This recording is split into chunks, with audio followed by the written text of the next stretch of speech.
Am I live? Let's see.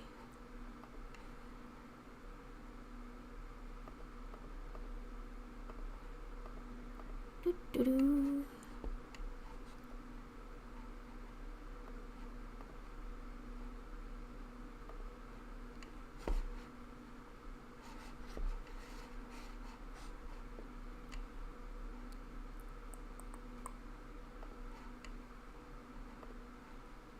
I am live. Okay, okay.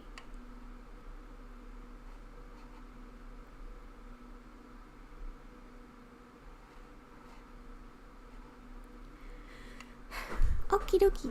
Hello everyone, this is Purple Leon. Today I'm gonna be trying to figure out how to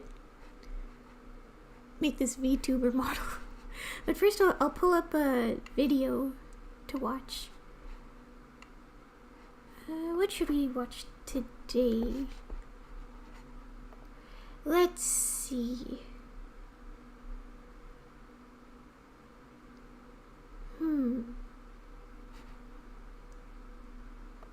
I still can't believe the... Okay, here's Penguin Z. I still can't believe the hogwash I just watched. I thought The Weeknd would never have something as bad as The Idol under his belt when it came to acting credits. I don't know what's going on with the audio, How wrong I was. His new movie with Jenna Ortega just came out, Hurry Up Tomorrow. It debuted with a 0% on Rotten Tomatoes. That's a very accurate score. This film is so bad, I cannot even believe they released it. It is truly a film that is meant only What's going on with the audio? diehard Why is it acting up? Weeknd fans to do their absolute... Nope. Let's see, what can I do?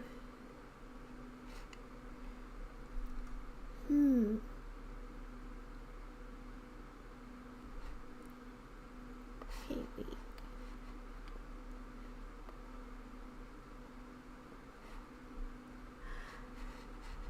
best to cope with and defend. Oh! Because No, it's still not one good. else who's gonna... If I reload it, maybe? I still can't believe the hogwash I just watched. What's going on with the audio? No! Okay. Maybe if I take out my headphones. Sometimes that works. It might not work, though.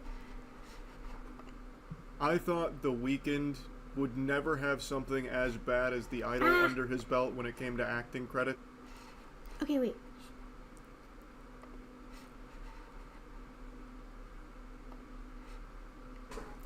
I'll just pull up lo-fi or something.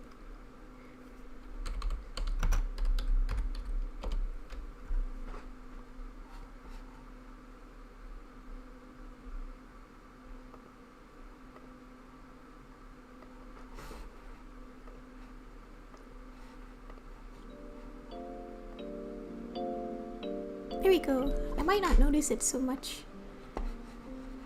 Okay, let's see. How do we do this?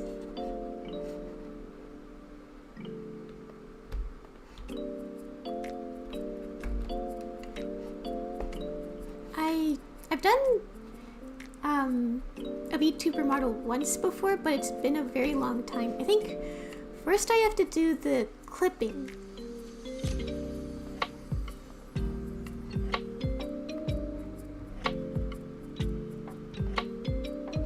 So now if I move it,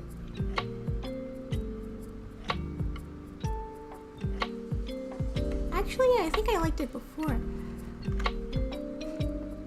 Okay, let's see. No, okay, wait. I have to fix that layer.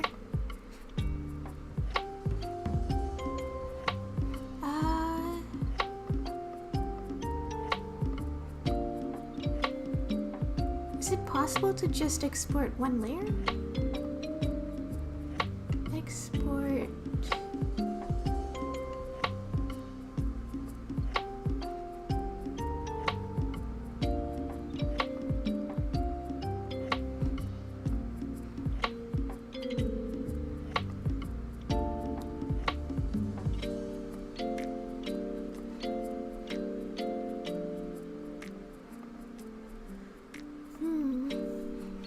I'm gonna have to look this up.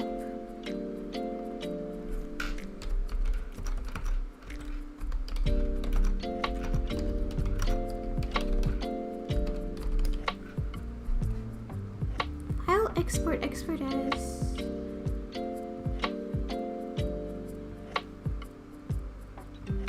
No.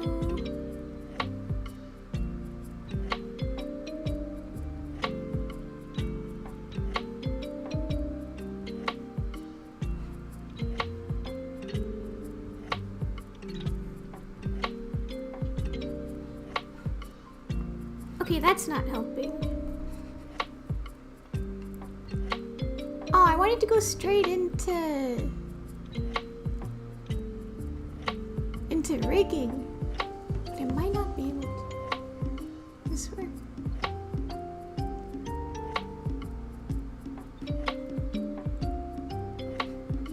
Oh, this might work.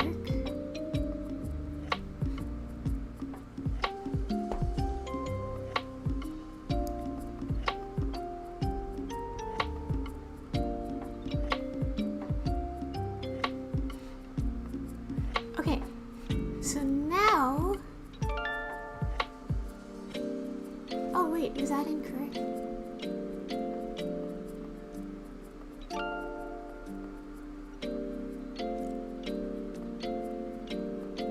Oh, I exported the wrong layer. Okay, wait, I have to go back.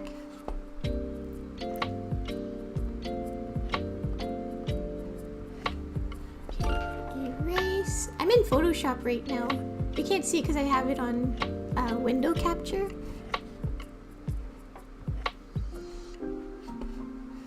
Okay.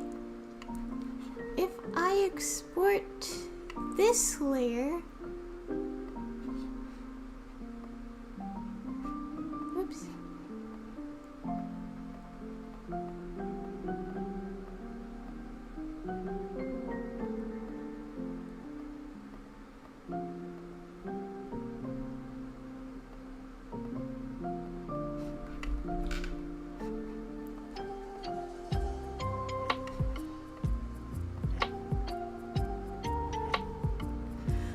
Okay, I think I got it.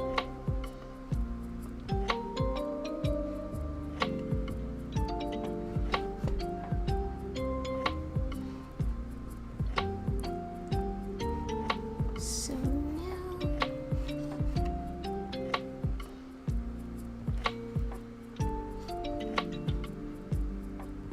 no, I don't want a texture.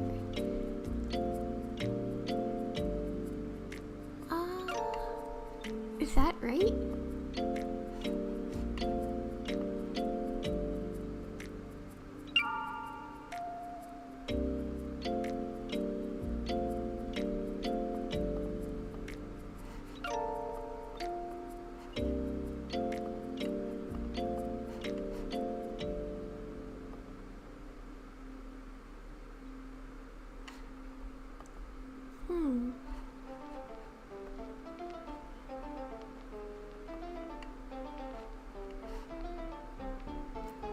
Oh, it's up there.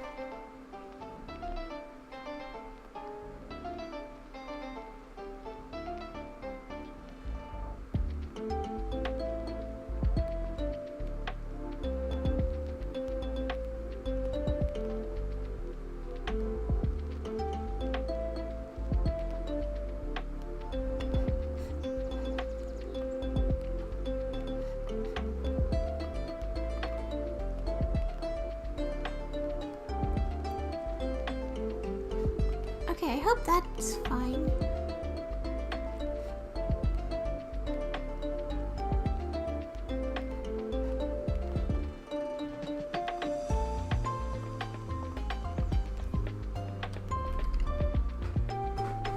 There we go.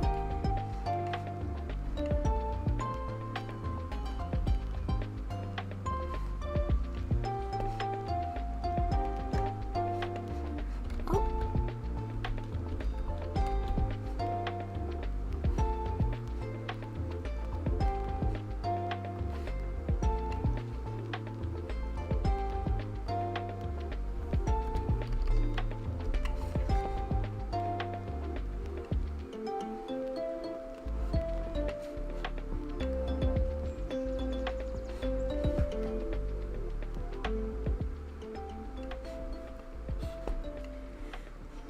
Okie dokie Loki. I think I can move that.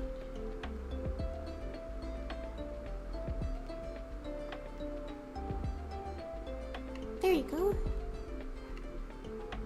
Can clip that down here.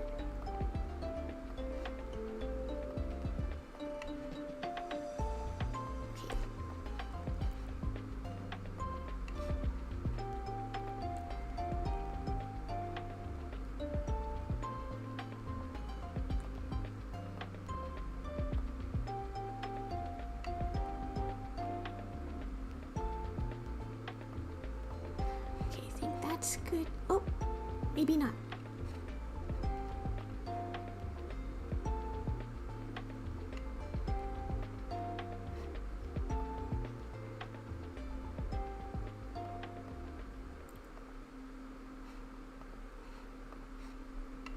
Okay, so there's that. What else do I have to clip? Oh, maybe the mouth? That makes sense. Okay. Hide the chin. Ah, yes.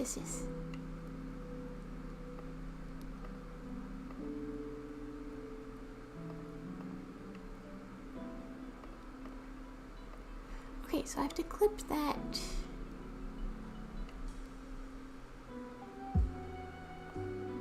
Oh, is that wrong?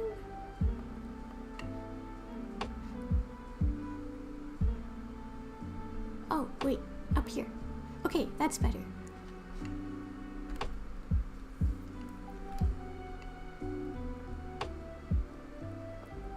Oh, and I have to clip the teeth.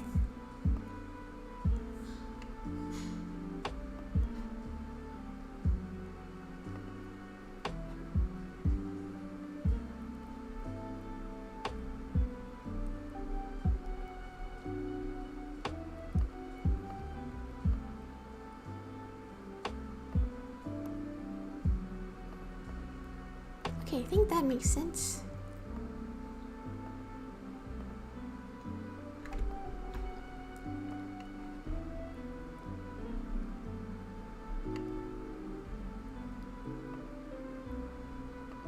Okay. This is top teeth.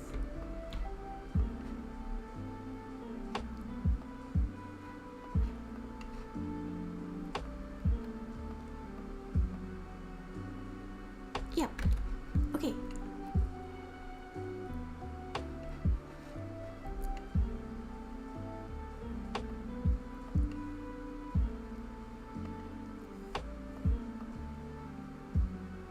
It's so sad. What is sad cat? Aw.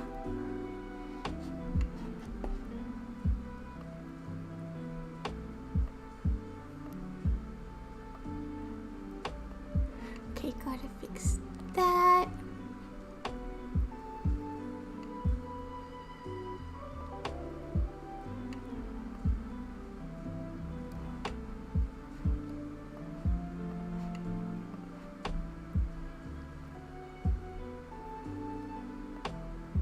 Okay.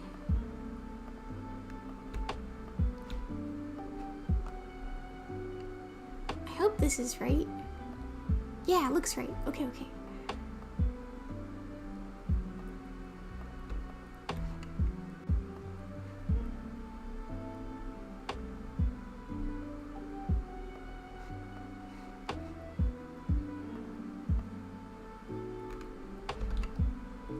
There you go.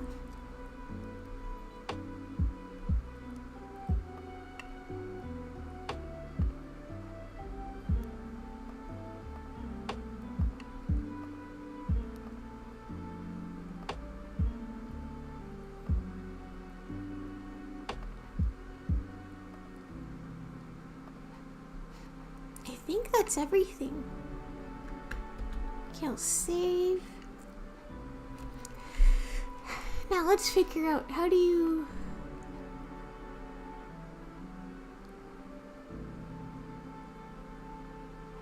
Is it this?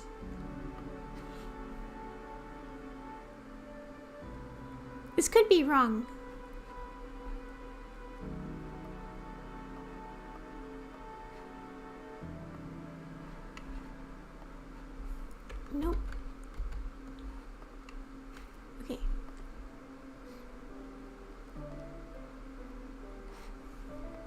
Okay, I'm gonna quickly look up how to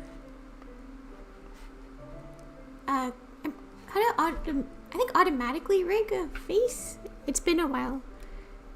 Live 2D auto rig.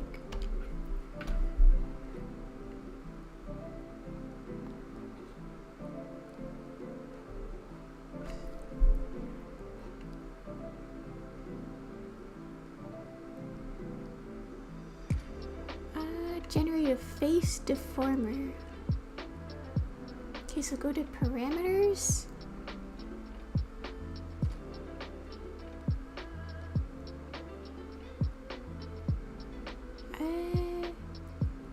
Palette.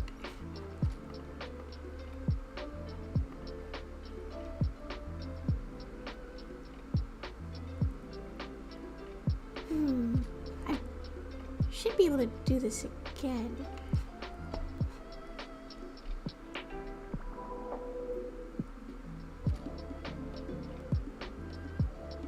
Modeling menu parameters.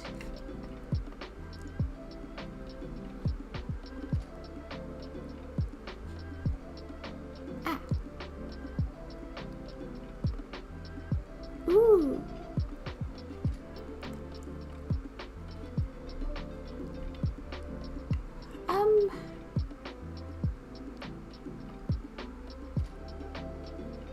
Okay, this could get weird because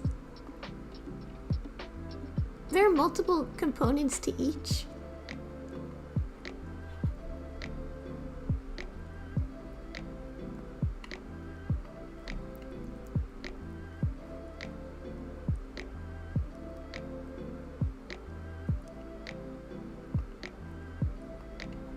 Ear.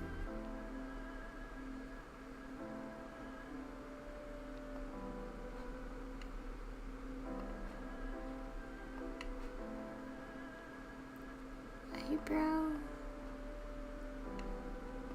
Not gonna count that. Okay, wait, is eyeball? Wait, eyeball versus eye. That would be.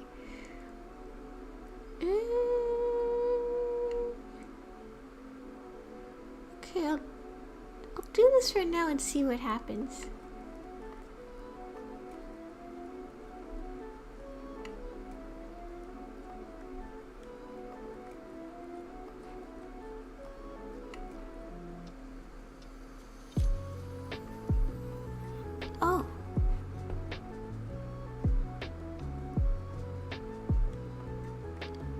Oh, I just realized you can't see what I'm looking at. Maybe I should have done screen instead. Oh well, let's see. Oh.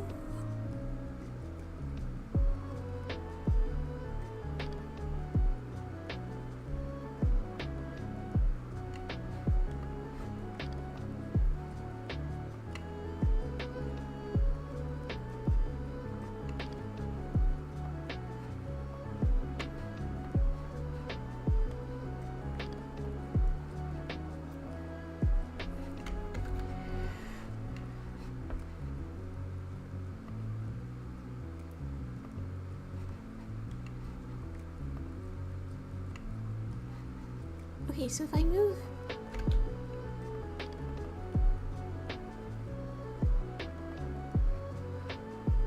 Oh, okay, that's nice. Okay, that's what I want.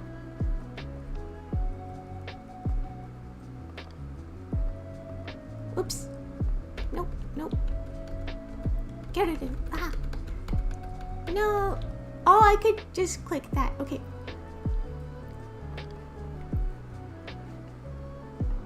So what happens if I go like this?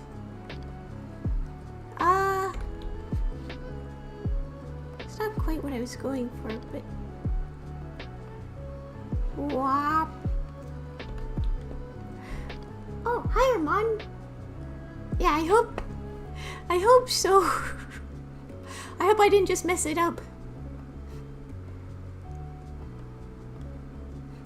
Wop.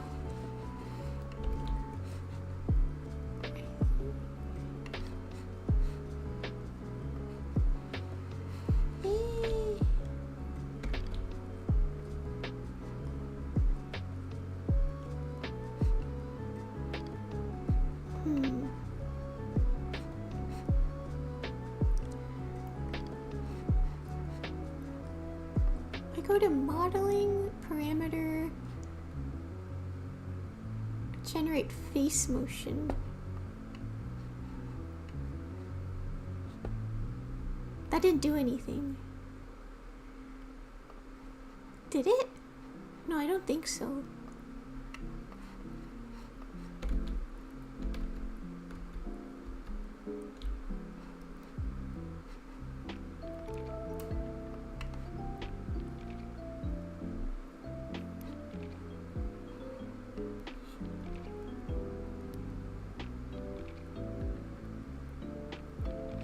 Okay, wait.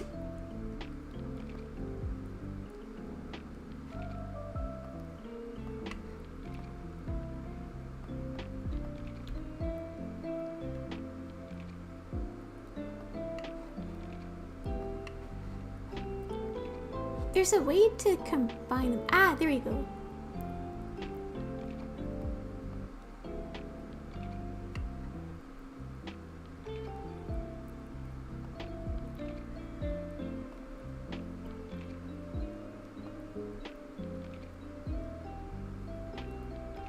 Oh, maybe not those ones actually.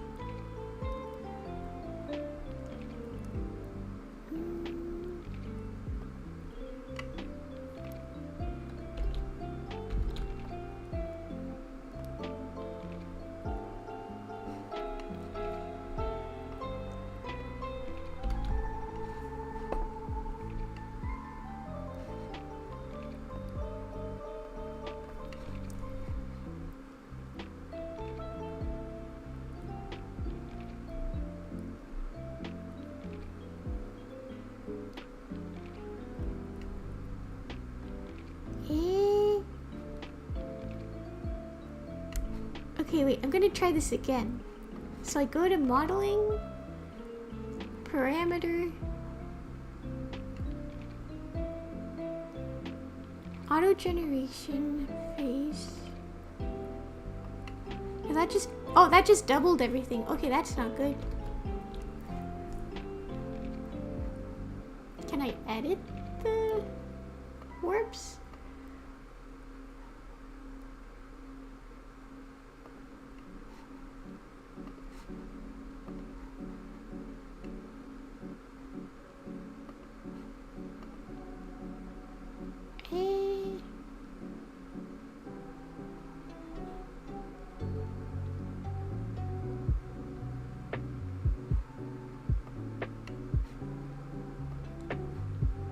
Deformers are not fully specified. Angle X, angle Y, corners.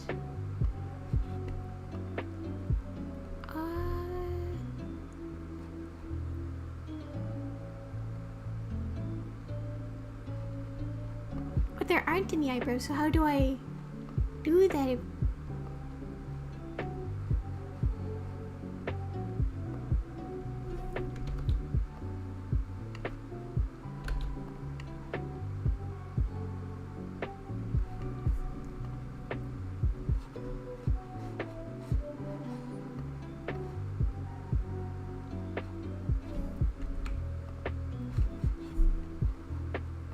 Modeling, parameter, auto generation, face. That did not do anything.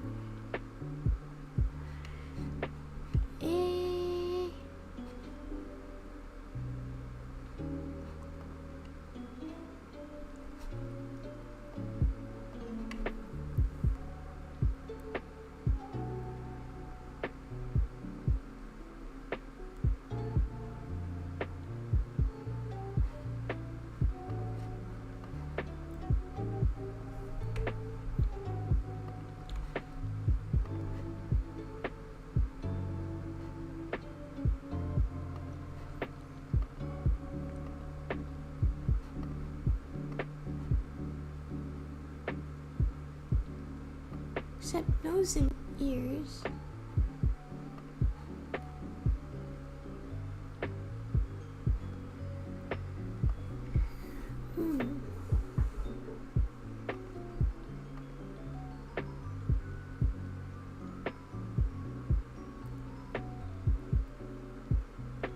But there are no eyebrows. I mean, those are eyebrows, but I didn't separate them like that.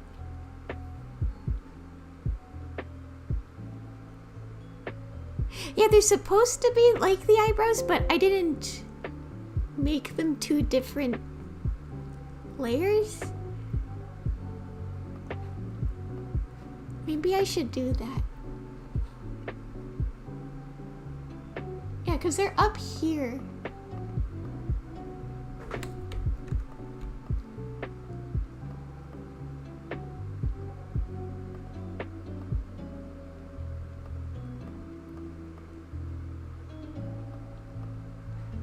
Okay, I could go into Photoshop and separate them out. Oh, I don't wanna separate them and then re-import. Yeah, I'll have to do that. It'll take a while. Aw. You know what, I'm gonna... Instead of just showing the live 2D thing, I think I'll just show the whole monitor.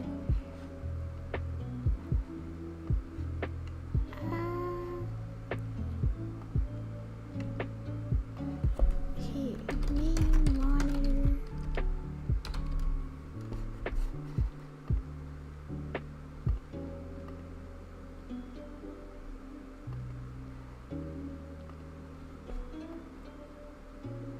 Okay.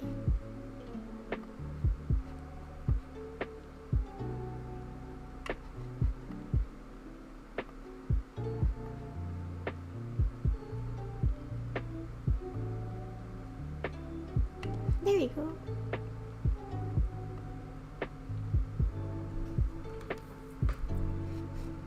I hope that's okay.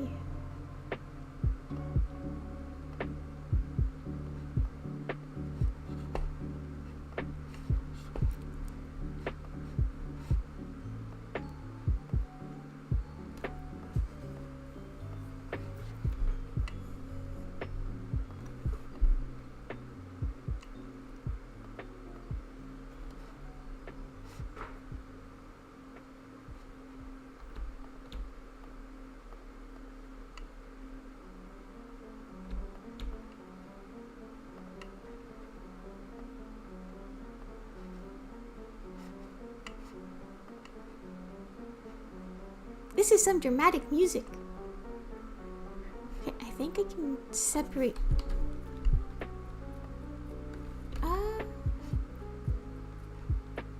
Okay, first I'll do this.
Oh yeah, Metaphor Lo-Fi would be good. I really like the soundtrack.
I have to export all of these layers.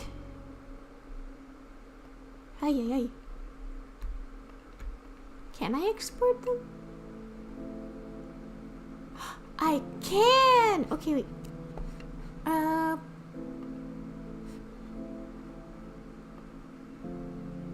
Okay.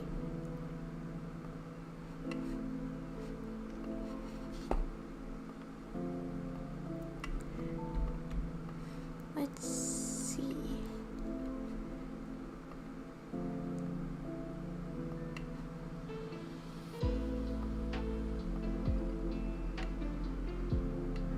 Selected action. Nope. Okay, wait. That.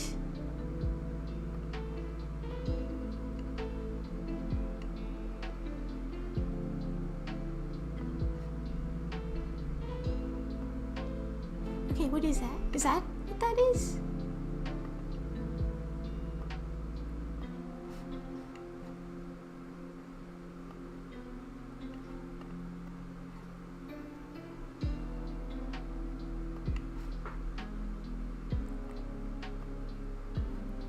I don't like having to do all this manually, but I guess I don't have much choice.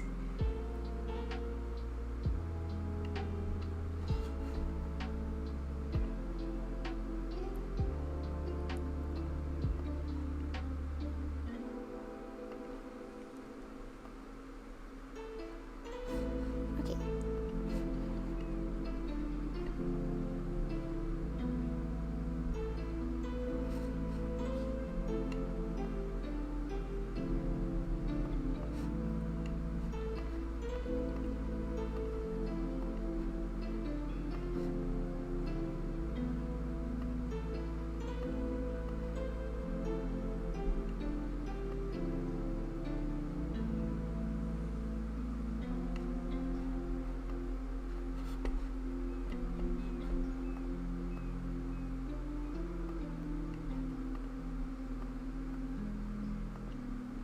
There we go.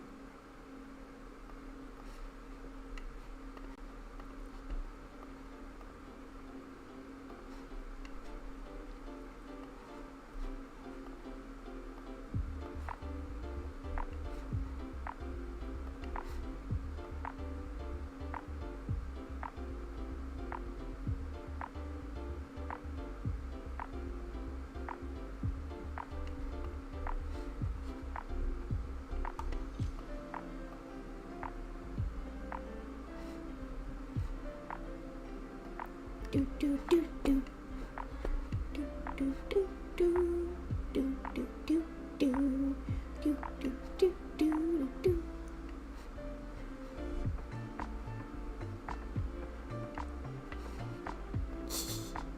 Time to learn programming and develop a whole pipeline to automate the rigging process. Yes. I mean, I'm sure there is a much more efficient way. This is the second time I've done this. I think the first time I rigged something was that maybe a year ago? Oh gosh. Yeah, I'm just not used to it. If I knew more, then that would have helped, but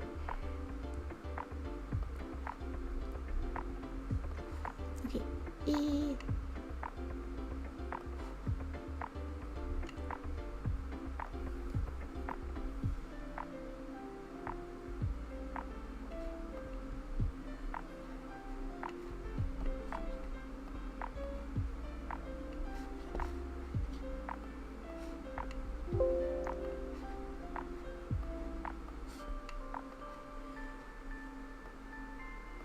I wish it would just go in the same spot, but I guess Photoshop doesn't export the whole canvas. Does that make sense? It doesn't export like where its place is, so it just goes in the top corner. Yeah, this is me. This face is me right now. Oh gosh.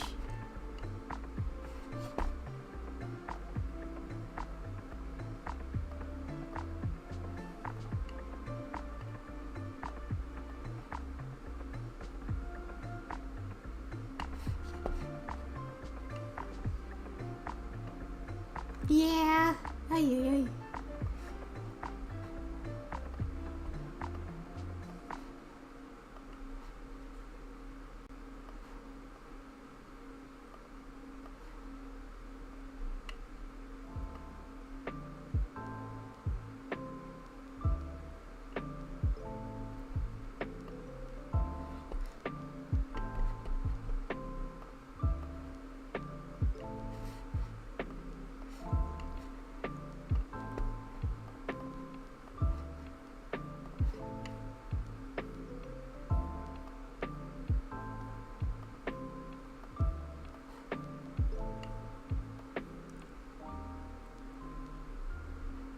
Okay.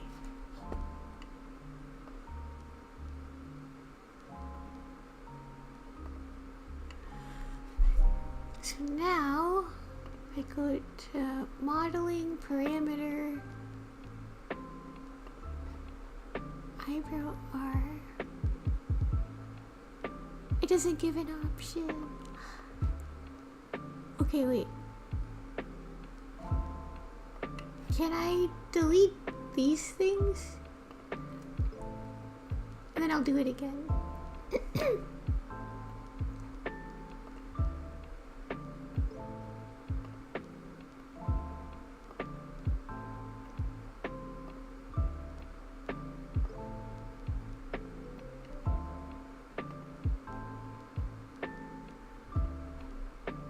Okay. Modeling, parameter, base deformer.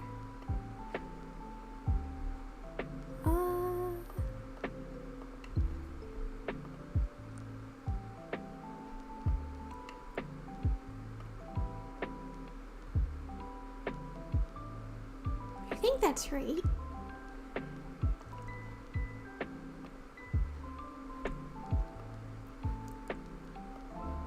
Oh!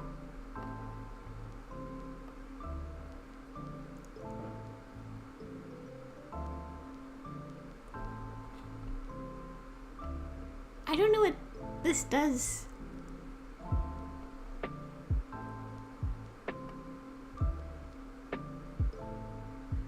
I'll just set everything to higher because I want it to be more expressive. This could be the wrong thing to do, but I guess we'll find out.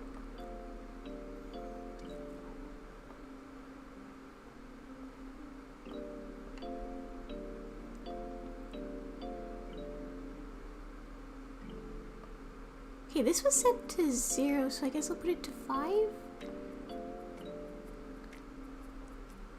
Yeah, there are a lot of inputs. Oh gosh. Ah! What just happened? What just happened? Oh, okay.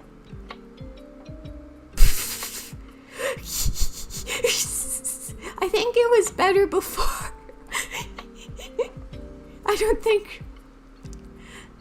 I don't think this is ideal, but maybe it's a starting point.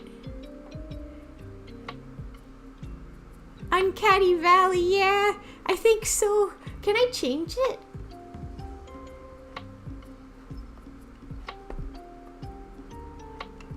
Do I want to initialize? Regenerate. Okay, wait. Oh, okay, there you go. Let's go all the way up. I'll leave deformation there. Just because I'm curious to see what it does.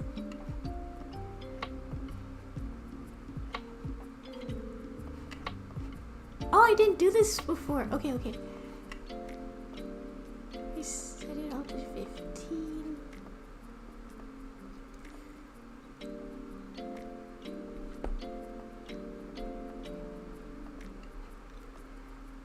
Let's see what happens.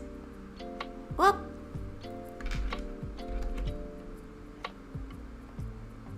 it's still kind of... It's still loading. Oh.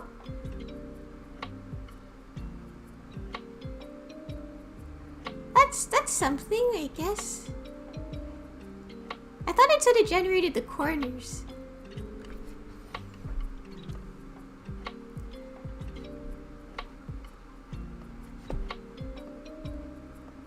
Yeah, it said it generated successfully.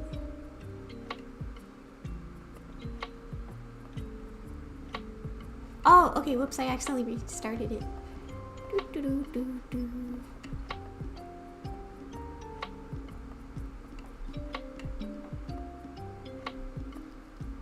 I'm glad this lo-fi music is playing instead of other videos, because I don't know, I need it to calm me down. Ah. Oh, now the corners are working. Because I remember the last time I did a model, it's kind of like, oh, everything's going wrong. Oh. So now hopefully it should be better. Come on. Load.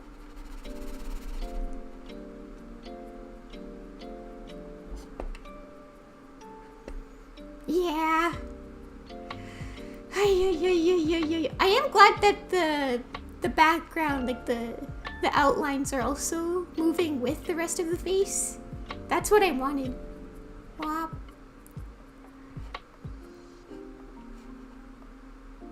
Why isn't it loading?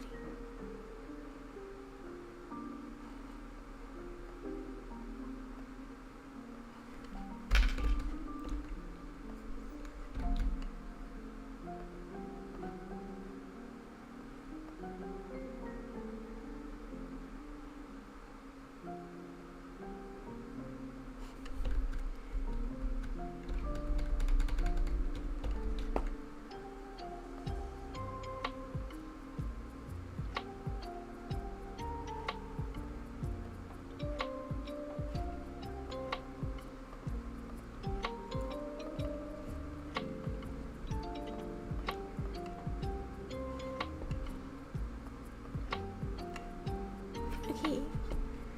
How do I...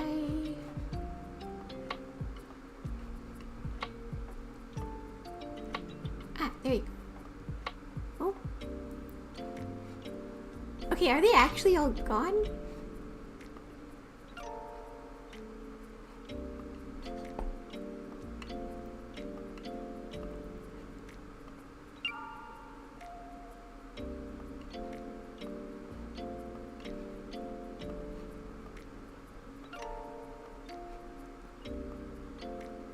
Where did the rest of the face go? It was working before.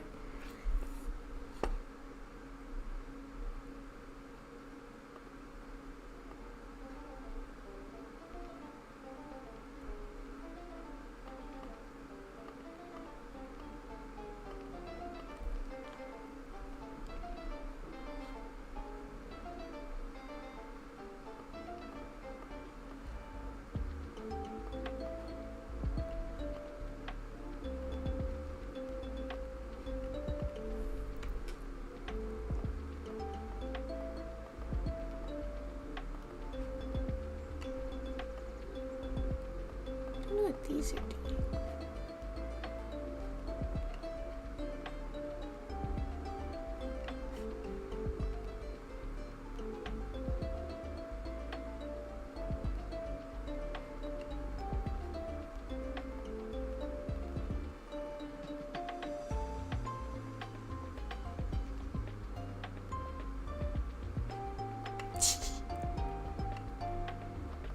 Okay, wait. I need to click the... Where's the head?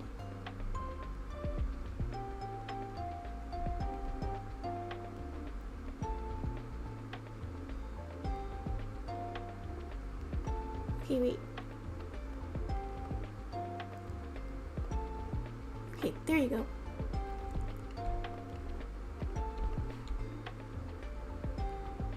Can I move it? Is it stuck? No?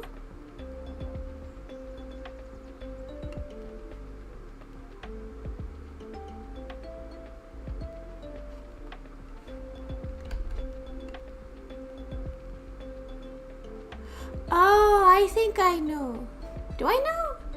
Maybe. Okay, wait. Okay.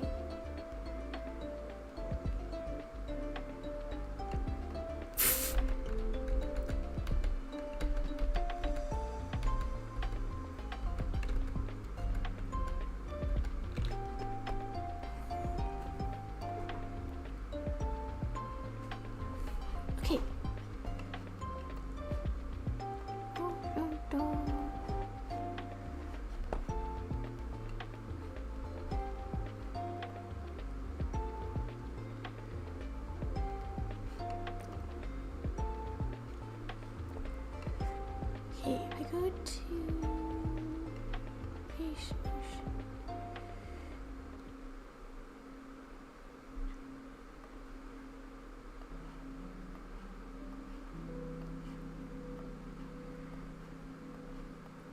Ah, I thought that would work.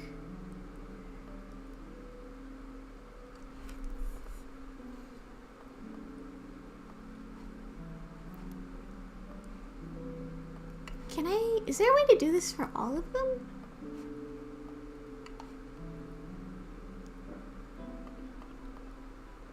No?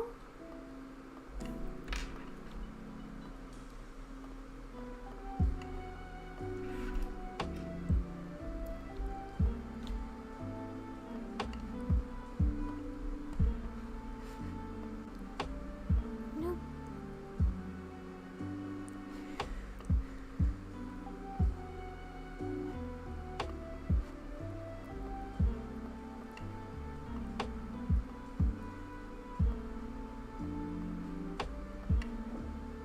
Actually, do this again. Oh! Okay, I guess it's just like that.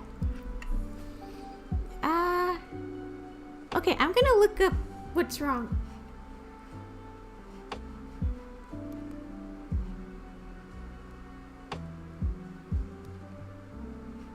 Okay, wait. Live 2D face disappear.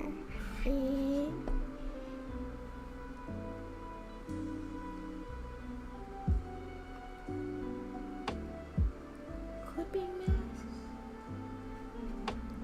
I don't think it should be the clipping mask. I didn't clip anything to the face.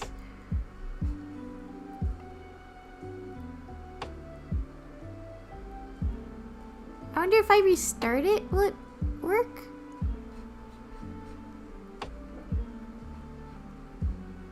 Eh.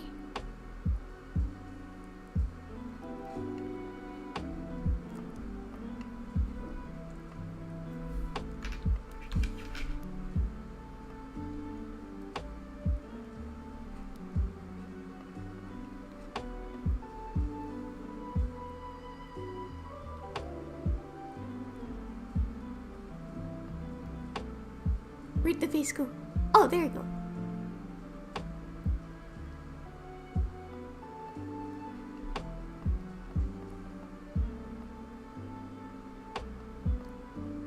Where is it? Okay, for some reason only up and down work. That's odd.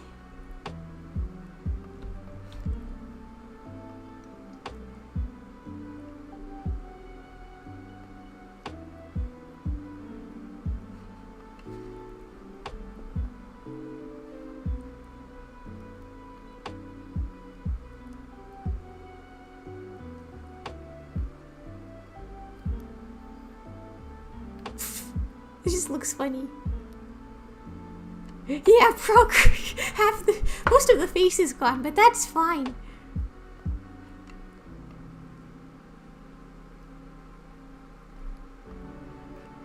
See, at least I don't know what happened to the other eyebrow, but something's happened. Where is the other eyebrow? Where'd it go? What? It just disappeared? What? I guess, did I accidentally delete it? I don't think I could have. Oh well, I just have to re-import it then.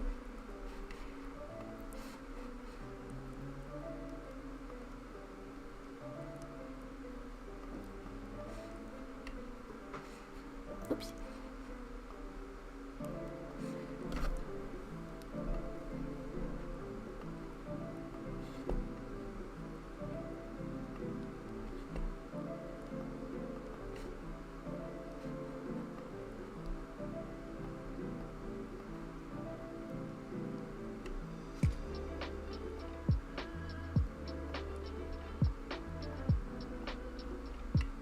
can't move it?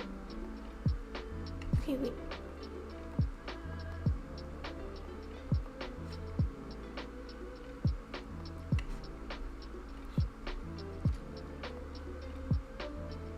Oh, there you go.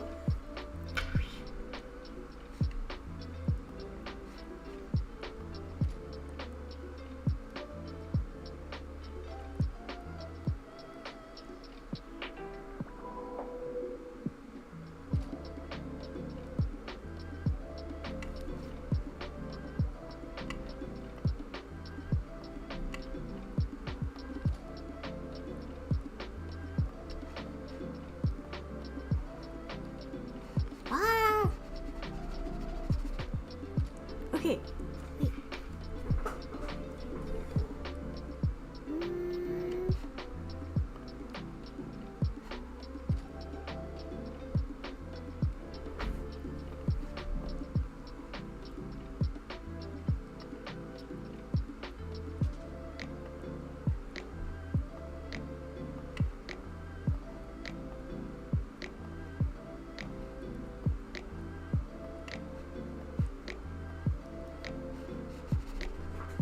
Hmm.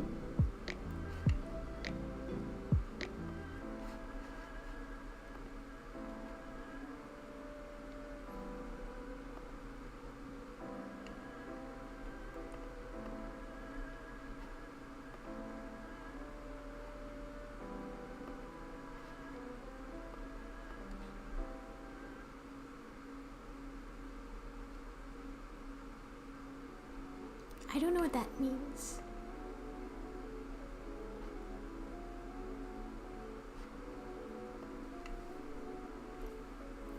But then if I do this, it'll just duplicate everything. No. Okay, wait.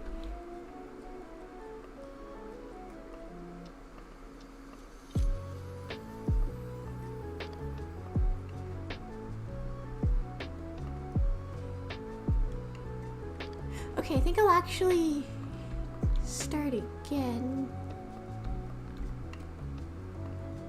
Because then now I could also figure out why half the face is disappearing.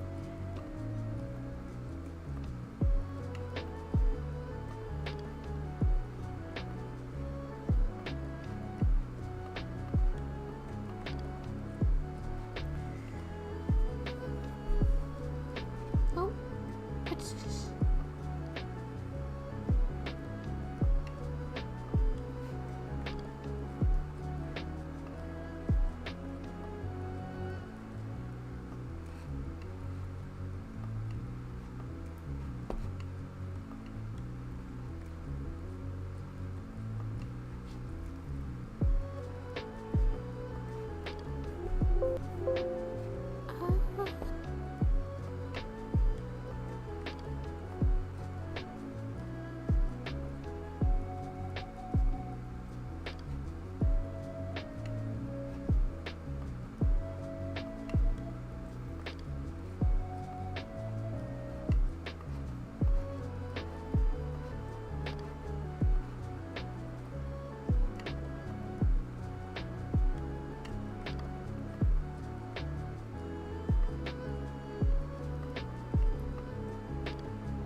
What happened to the rest of it? Oh, well that's something, I guess.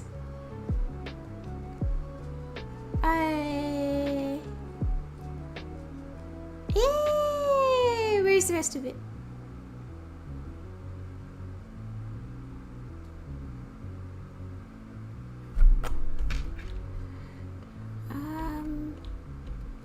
Okay, I have an idea.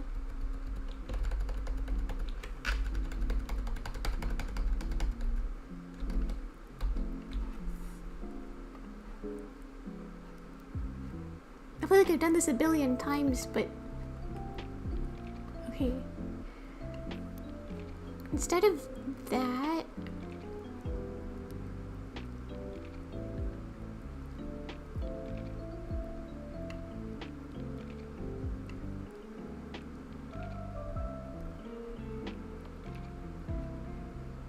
Could try that.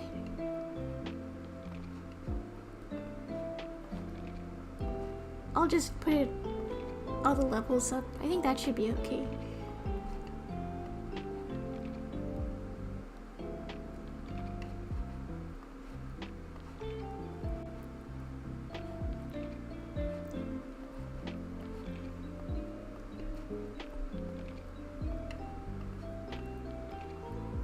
Well, that didn't help.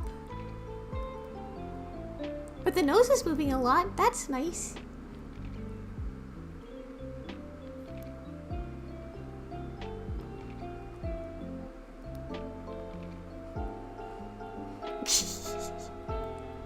That's funny. Maybe I could do the rest of it manually?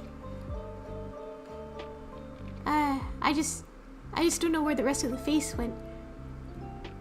Maybe I should just do it all manually.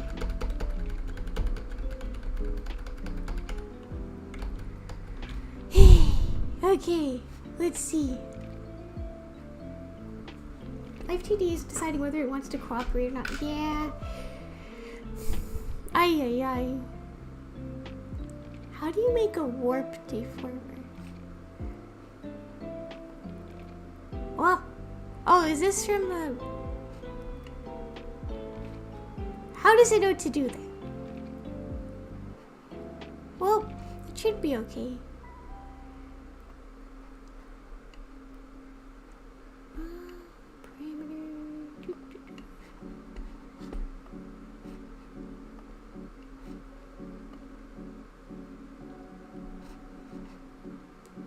Maybe if I just make the meshes, that should be okay. Or, okay, deformers? Oh, I guess they're called deformers.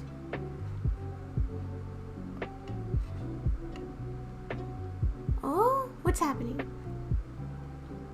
Hey?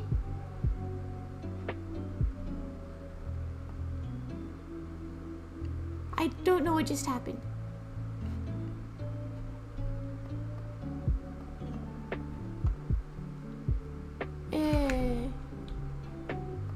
Okay.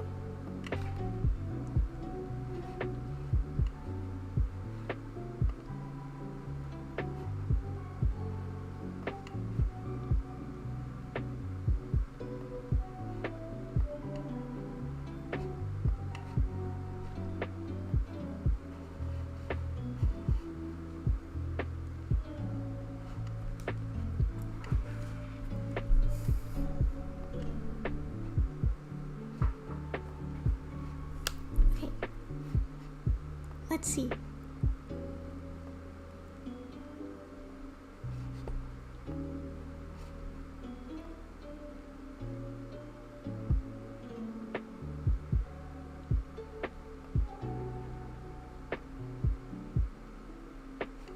Wait, if that was... then it should actually go down.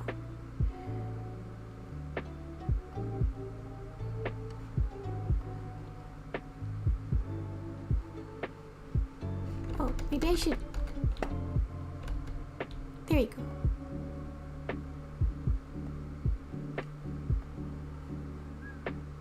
Oh, fancy. Okay.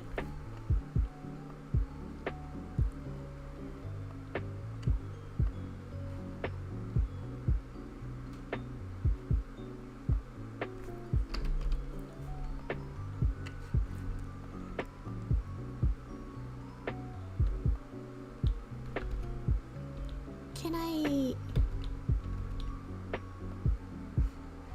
Okay, wait. Ah!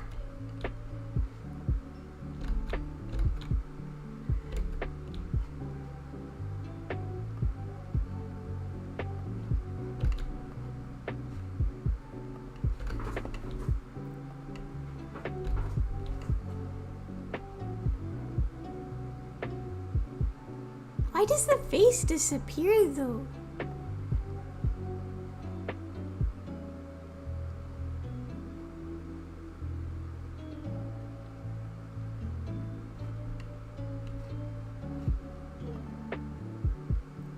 Oh. Well, that's weird.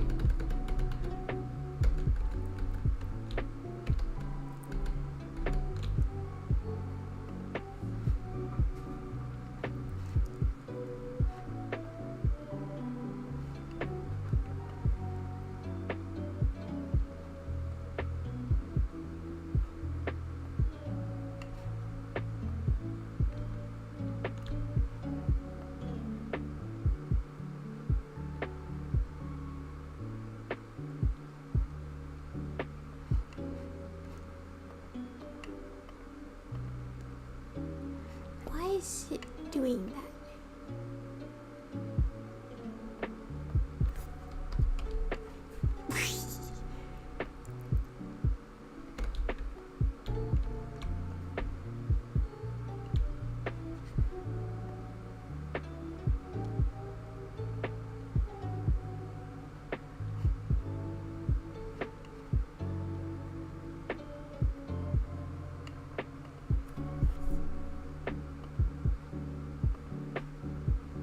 Oh, whoops.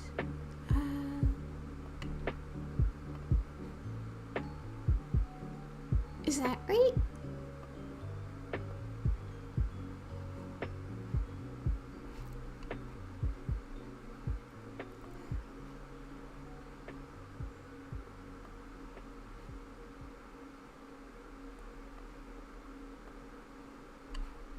Okay.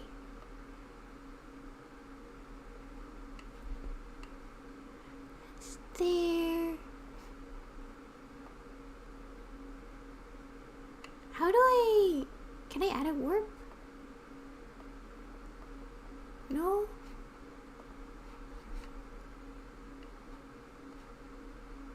Edit, modeling, deformer, warp deformer.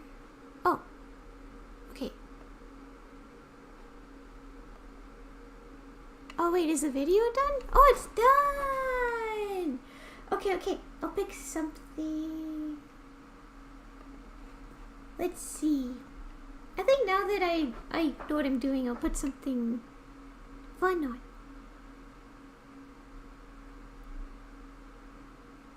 Ooh, ex-FBI director threatened to assassinate Trump. Situation. Are you Wow. implying that the former FBI director didn't know what 86 Trump meant? So the context is that he put in here and he posted a picture and it says 8647. 86 generally means to disappear somebody, kill them, or make them go away, right? This is generally, it depends on like who you're discussing, etc., right? It's, no, it doesn't. Why is it not? Well, I mean, it kind of does though, right? Okay, Not well, that's exactly, fine. look it up. Okay, we will. But let me go ahead and do this. Absolutely not, Jesse. That is a ridiculous and insane statement to make, certainly within this context, but especially coming from a guy who's the former director of the FBI. Yeah. A guy who spent most of his career prosecuting mobsters and gangsters, people who know and execute other humans and use this exact lingo of 86. Comey himself admitted in his follow-on message that he knew that this was a political statement. Well, the only reason Right. he knew that, Jesse, Of course. was because a little over a month ago, a bunch of anti-Trump... 86 means to terminate, it always has. Well, here's the interesting question. Do people that are in gangs use the term 86 to refer to killing people?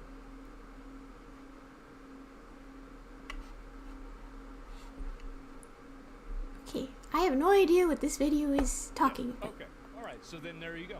Anti-Elon Ooh. Musk protesters were proliferating Yeah. the use of this 8647 slogan, which was a veiled call to action to murder the sitting president of the United Yes. States. So for Comey to think that we, the American people, are so stupid as to think that he, as a former FBI director, former prosecutor, and someone who clearly pays attention to what's going on, would believe his lie that he didn't know what this actually was called. And that's also a really good point. If anybody would know what this means, it would be the FBI director. Calling for. The dangerousness of this, Jesse, cannot be underestimated. When we have 2 assassination attempts on the president's Personally, life. I think it's a stretch. I don't. I think that people like this do these little things. I think there's a and better they way to do them this. Under a degree of plausible deniability. Oh, I didn't really mean that. It's just that every single time there's a misunderstanding, it just happens to be on one direction. Ah, yeah, what are the odds? Come on, get the fuck out of here. It's so dishonest and it's so disrespectful to the intelligence of everybody else that's watching that they Is that? you're so stupid, or the person doing it thinks that you're so stupid to believe such an obvious form of gaslighting. I guess that's just what that is. When we have people who look to guys like Comey, who've been celebrated by MSNBC and the Democrat elite and CNN as the beacon of integrity, the law and order guy, the guy who would tell the truth no matter what the consequences. But that's not. This is the guy who's issuing a hit on President Trump, the president that the American people voted for. So it's guys like Comey and others who call the president the modern day Nazi, people who are in great positions of influence, who are saying that President Trump poses an existential This video is threat to our country. boring. It's boring. Let's see what else there is.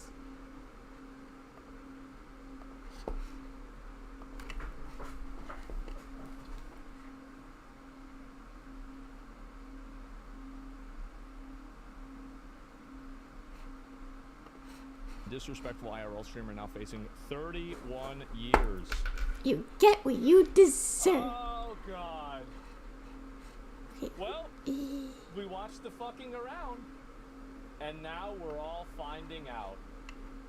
Johnny Somali's reign of terror is coming to an end. Uh-oh. Feel like we already watched this? No, it's if you can believe it, it's actually got even worse. I know, I'm shocked, but here we go. Let's take a look at it. He done fucked up, he done gone and fucked up. You are right about that. Things are now absolutely terrible for the disrespectful IRL streamer who's now stuck in South Korea because he just got hit with another deepfake charge, which adds an additional. Deepfakes, by the way, in South Korea are like it's really bad. They don't like those at all. They don't like deepfakes in South Korea. Yeah, justice. 10.5 years of potential prison time in South Korea, which means the grand total of prison time that he's currently facing is 31 years in a South Korean prison. And he just admitted all the attention he's currently getting isn't even worth it anymore. In the long run, do you think that it is worth it? At this point, no. I mean, come on. Congratulations, you played yourself. Wow. Harassing strangers. He's starting to realize. In public should never be incentivized in general, but massive skill issue because you simply picked the worst countries to do it. Maybe not the worst, but definitely terrible countries to be doing this streaming in. Because let's be real, if he was doing this in the US, most likely you would be out on bail, and you would only get a slap on the wrist for any trials that he actually went to. And I guess for some reason, this absolute moron still operates like he's in the US. Hey, good. Good, can't complain. Currently recording this video in a business center in Weston and Boston because I'm currently traveling, but news happens, so here we are. But I mean, hey, I'm only stuck in the Weston Business Center temporarily. Johnny is stuck in South Korea for the foreseeable future. Because I mean, 31 years. Bro, this guy went over there and he thought he was on a private server, and it turned out that it was a hardcore solo self-found. Oh, there we go. That's how you do it. Right after the trial I watched, he was playing it cool. He was like, oh, nothing's really going to happen to me. Nothing ever Wait, but now happens. that's not doing anything. A couple months later, he's lost What's going on? He's still stuck there, and new charges are dropping pretty much monthly at this point. I don't know if he's going to get let off the hook as quickly as he thought. So now it seems like reality is really starting to set in with this guy, as his only friend and financial supporter is starting to get extremely fed up with him as he's getting more and more charges. But at this point, most people know the story. Absolute moron, goes to Japan, gets in a whole bunch of trouble there, ends up doing about 3 months of jail in Japan, absolutely does not learn his lesson, goes to Israel, gets detained a bunch, gets a bunch of...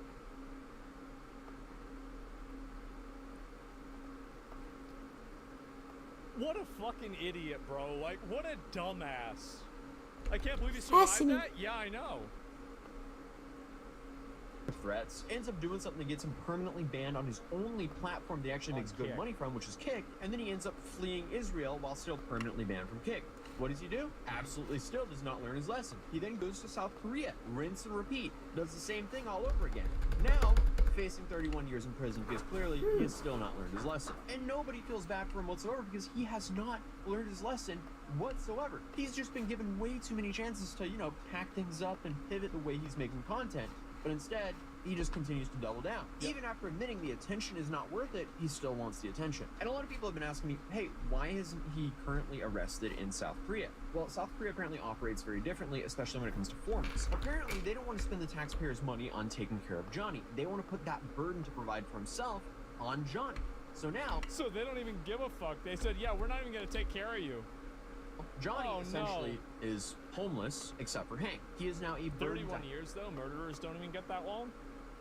I am a big fan of really harsh punishments for people that are doing something that's like very obviously wrong, because that it sets an example for everybody else. Why is so it not? people know not Okay, to maybe I do just it. shouldn't do the And I mouth think yet. that's really the problem, is that people do things like this because they think they can get away with it.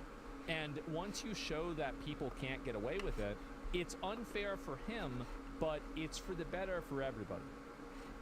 Hank and Hank's family, because I guess Hank thinks it's a good idea to continue to pay for him. Because Yeah. Hank, for some reason, thinks that's the right thing to do. Yeah, even he's though, really annoying. as you'll see, it's destroying his life as well. Johnny is a sinking ship, and he's dragging everyone he can down with him. Because Johnny is stuck in Korea for the foreseeable future. He cannot 30 leave years. Korea until all of his court cases are done, all of his time is served, and all of his fines are paid. Yep. Then he can finally leave. So until recently, he's had 5 charges that stuck, and then 1 that got dismissed. 2 of them are Ooh. misdemeanors. 2 of them are obstruction of business felonies, which hold a maximum of 5 years each in prison. Then you have 1 deepfake charge, which has a maximum of 10.5 years in prison. And just now, Jesus. they added another deepfake charge, which adds another 10.5 years of potential prison Oh, time in God. South Korea. So he's now facing a maximum of 31 years in prison. And I guess after all Wow. this, he's slowly starting to realize that he's ruined his life. I talked to my mom this week, and she was like, really just like, you need to stop drinking. Like, it's I don't think drinking is your problem at this point. And this video is called 15 Minutes of Shame. Yeah, I feel like drinking was the problem. That's not the problem anymore. your life. You're 24, you know what I mean? You don't need to be drinking and doing this crazy, because, you know what I mean? Like, alcohol is definitely the reason why I've done so many great. Everything that you've done wrong is because of alcohol. That's so true. None of it's your fault. The alcohol made you do this. Yeah, You didn't even want to who's do it. forced to? Do not back down, never give up. It's not backing down, never giving up. It's about just bettering yourself as a person. I think I love how he's getting gassed up by like 15, 12-year-olds in chat that are telling this guy not to back down while he's ruining his life and speed running a jail sentence for 31 Wow, years. how'd that happen? Like, they're like, don't give up, Johnny. You can do it. Oh, he went to jail? Oh, okay. All right. Anyway. And then these kids just immediately forget about this kid. This guy, he's rotting What? in Korean jail after getting gassed up by 12-year-olds. It's so fucking funny. How'd that happen? truly be a better person if I didn't drink alcohol. I feel like it doesn't bring anything better. It doesn't bring anything positive to my life. You know what I It mean? doesn't bring any I can make positive good content without drinking alcohol, like easily. When Johnny is sober, he actually has some fairly reasonable takes. But that didn't really last for too long because, according to started 15 drinking. Minutes of Shame, 1 single hour later, he was already drunk streaming. Come party with us. It's a party, so. Okay, you like Diddy? Yeah, I like. Wait, what?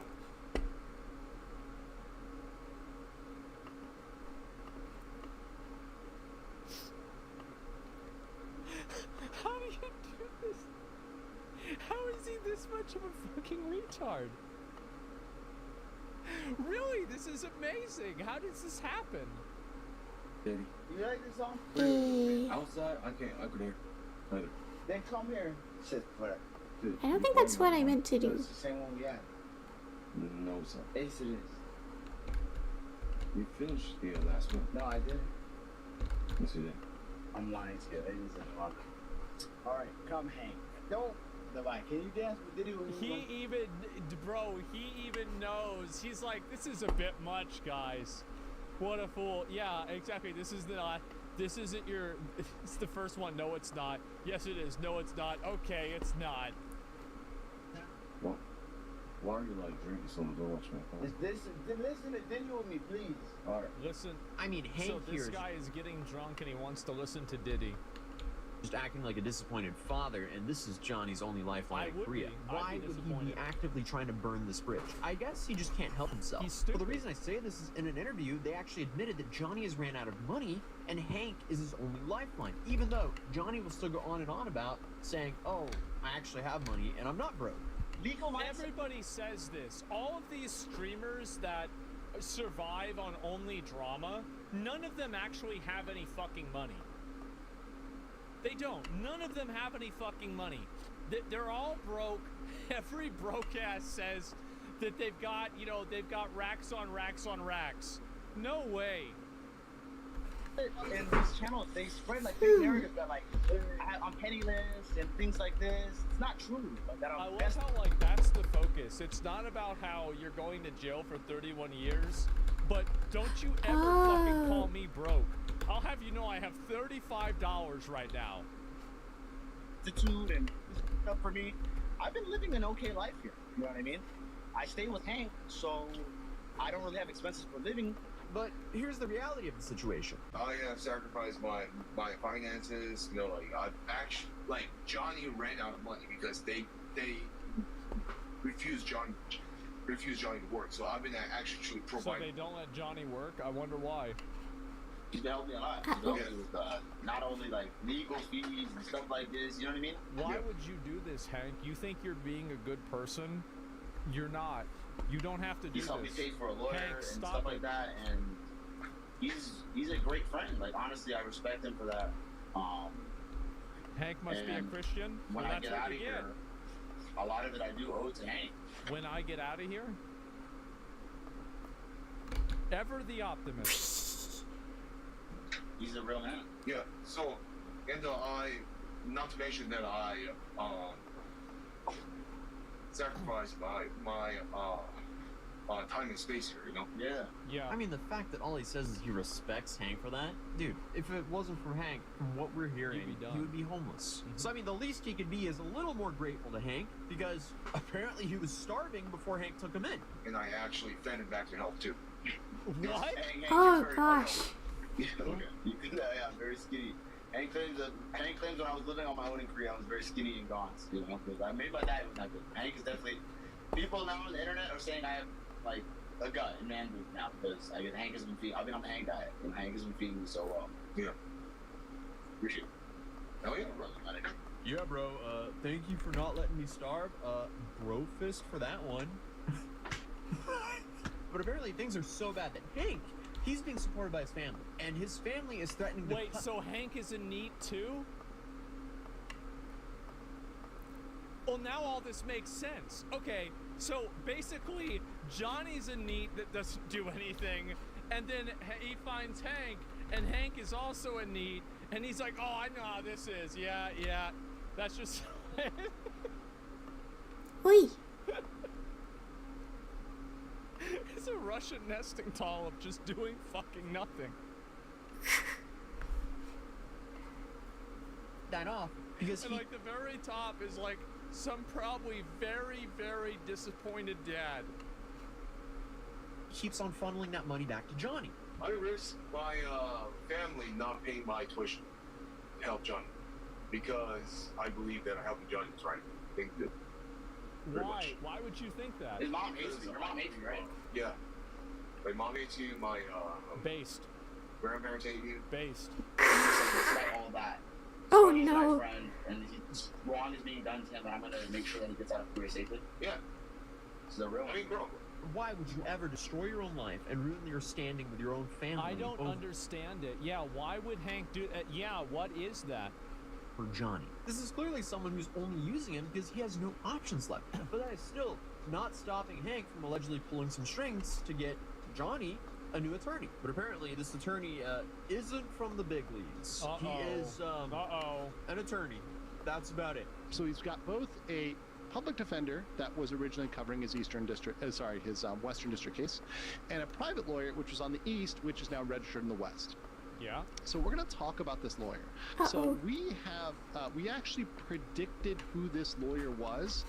We had a leak. Ramsey gave a leak about who this lawyer was. We now know officially the lawyer is Choi Guang-ho, or Guang-ho Choi. Choi is his family name. So that is the lawyer that has registered. He is a tax attorney. He is a tax. Oh no. Oh no. Oh gosh. I think he's gonna be doing more than 31. Attorney. He has not been inside a criminal courtroom in 20 years. He's doing the full. Jesus, take the wheel. Let me say that one more time. He has not been inside a criminal courtroom in 20 years. He is a tax attorney. So what probably happened, and this is something that we said, was this is probably a friend of Hanky Poo's family who got put on this case. And apparently his entire legal strategy for the deepfake charge has been a complete flop. His whole big legal talk, his whole big legal strategy was, we're going to settle with Bon Bon. We're going to settle with the female victim. We're going to pressure her. And they wanted to threaten her because she showed the image on her stream as well. But she showed it to show how mad she was about it, being like, this is wrong, right? So he tried to blackmail the victim. And not only did that fail, it literally backfired in his face. I can't believe it. I'm just kidding. I can believe this. I knew this was gonna happen. Everybody, yeah, that's exactly it. Smart strategy. He's a retard. The thing is that, what do you get from a retard tree? Retarded fruit. You're never gonna get an apple. There's never gonna be a pear. It's always gonna be something else stupid. When he tried to blackmail the female victim, the prosecutor probably saw this and said, oh, hell no, we're going to double down and give you another one. And by the way, there will be no settlement on that one because it's with the Korean YouTubers that you are literally attacking and threatening with defamation. Remember, guys, Hank and Johnny have been threatening to sue the Korean YouTubers and myself, by the way, threatening to sue me with defamation in Korea.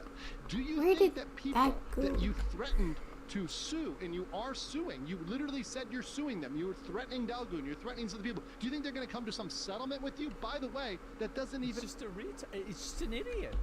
Really work in Korean court. Even if they were to say, the prosecutor is like top 10 prosecutors in all Korea and a woman.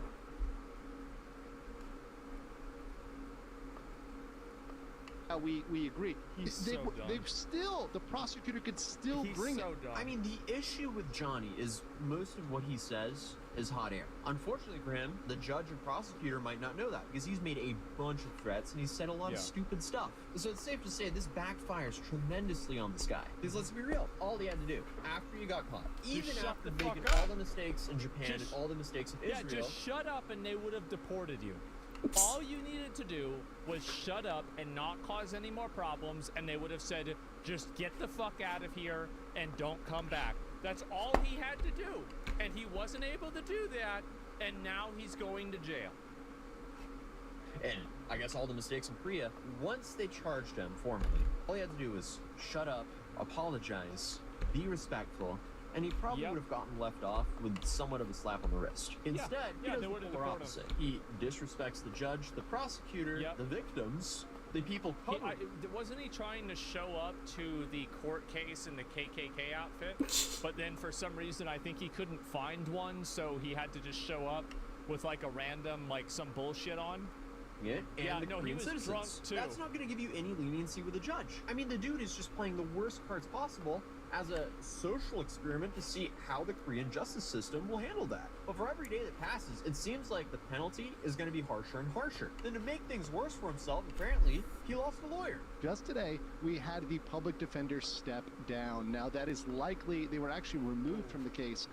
That means they weren't the ones who petitioned it. It was the court that did it, probably because he no longer qualifies for a public defender. When you have a private attorney, that typically disqualifies you from having a public defender. So it appears that he was disqualified from that. So now, the case will be even more expensive for Johnny, or Hank, depending on who's footing the bill here. And Legal Mindset also issued a correction here saying the attorney has actually been to court 5 times in the last 20 years, or at least 5 times. But apparently he's lost all 5 of those cases. So Johnny... Hey, guys. You got that bad luck protection building up, right? You ever played Genshin? You ever played Wuthering Waves? Honkai Star Rail? Bro, he's building up that bad luck protection. He's gonna get it this time for sure. He's got that pity timer coming up. I hired a guy who's gone 0 for 5 over the last 20 years, and he's still acting up during his trial. I mean, by the way Johnny is acting, you would have thought, hey, he hired some big league attorney with this big boy crypto money he has. The reality is different. And as I stated previously, he's now admitting that it's not worth it anymore. He's banned on Kick. That was the platform he could actually make decent money on. And they're most definitely not going to take him back. And we learned that from Ice Poseidon. In the long run, do you think that is worth it? At this point, no. So now, Johnny is permanently banned on Kick. He's also permanently banned from Patreon, apparently, and Airbnb. Airbnb? You know what? I know exactly why he was banned from Airbnb. How many of you guys know exactly why he was banned? Why? Probably like 15 different reasons. Permanently banned from Patreon. Permanently banned from Airbnb. I don't even know how. Somebody sent some kind of order for the Airbnb. They permanently banned Airbnb. So it's hard for him to make a living streaming. It's harder for him to collect donations. And it's hard for him to live somewhat cheap. Because Airbnb is a good way to live cheap when you're long-term staying abroad. So his options here are Hank's place or expensive hotels. That's tough. But that was the quick Johnny Smalley update. I will return home soon, so I'm not recording the next video in the West End Business Center here in Boston. And I'll be back in my studio with my microphone that everyone says looks kind of sus. But hey, it's a whole lot better than the phone. How can someone be this stupid genuinely? I think that a big reason for it is the alcohol. I think that's actually really what's going on. Because, like, you can see that when he's not drunk, he has, like, maybe I would say, like, I don't know, like, maybe this is a bit high. I'd say he has like a 75 to 80 IQ, right? Which is, I mean, that's pretty good. But like once he becomes drunk, like that goes down until like the 30s, or I mean, I think sometimes even the 20s, right? Like, I mean, this is like a guy that like, you know, he's got like he's like trying to shoot himself in the foot with a rocket launcher, right? Yikes. Hopefully the phone makes do for now. If you're new here, feel free to subscribe. YouTube thinks you'll enjoy this video, and I'll see you in the next video. Peace. Wow. Well, I mean, I'm really not surprised. I'm not. And I think that there are probably so many people are so happy about this happening because this guy has been a piece of shit parasite for years. Years he's been causing problems. And it's been over a year. And finally people are tired of it. Finally people are done with it. I'm going to link you guys the video. It's an Atozy video. Give it a like. He's been covering Johnny Somali now for months. I think the chances of Johnny Somali sitting in a Korean jail right now, the chances are so insanely fucking high. It is crazy. Yeah, bro, he is not coming out anytime soon. It's gonna be at least 5 years, I think. I'll be right back.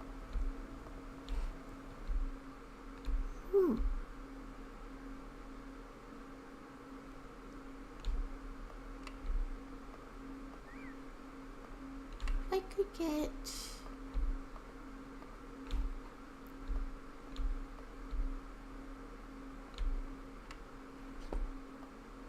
Oops.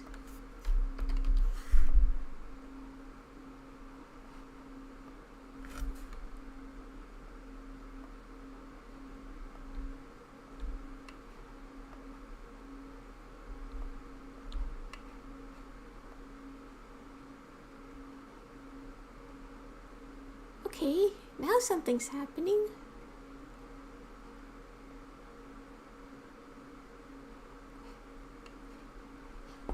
Okay, let's see. What is there to watch?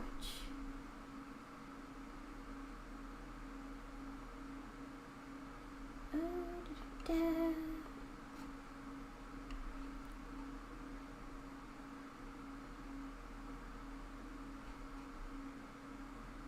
Ooh.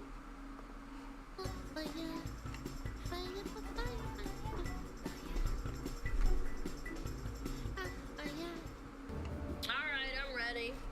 The bigotry and VTubing and how one very mediocre game dev absolutely shit the bed. Oh my gosh. Yeah. Sound the horns, chat! Sound the alarm. Okay.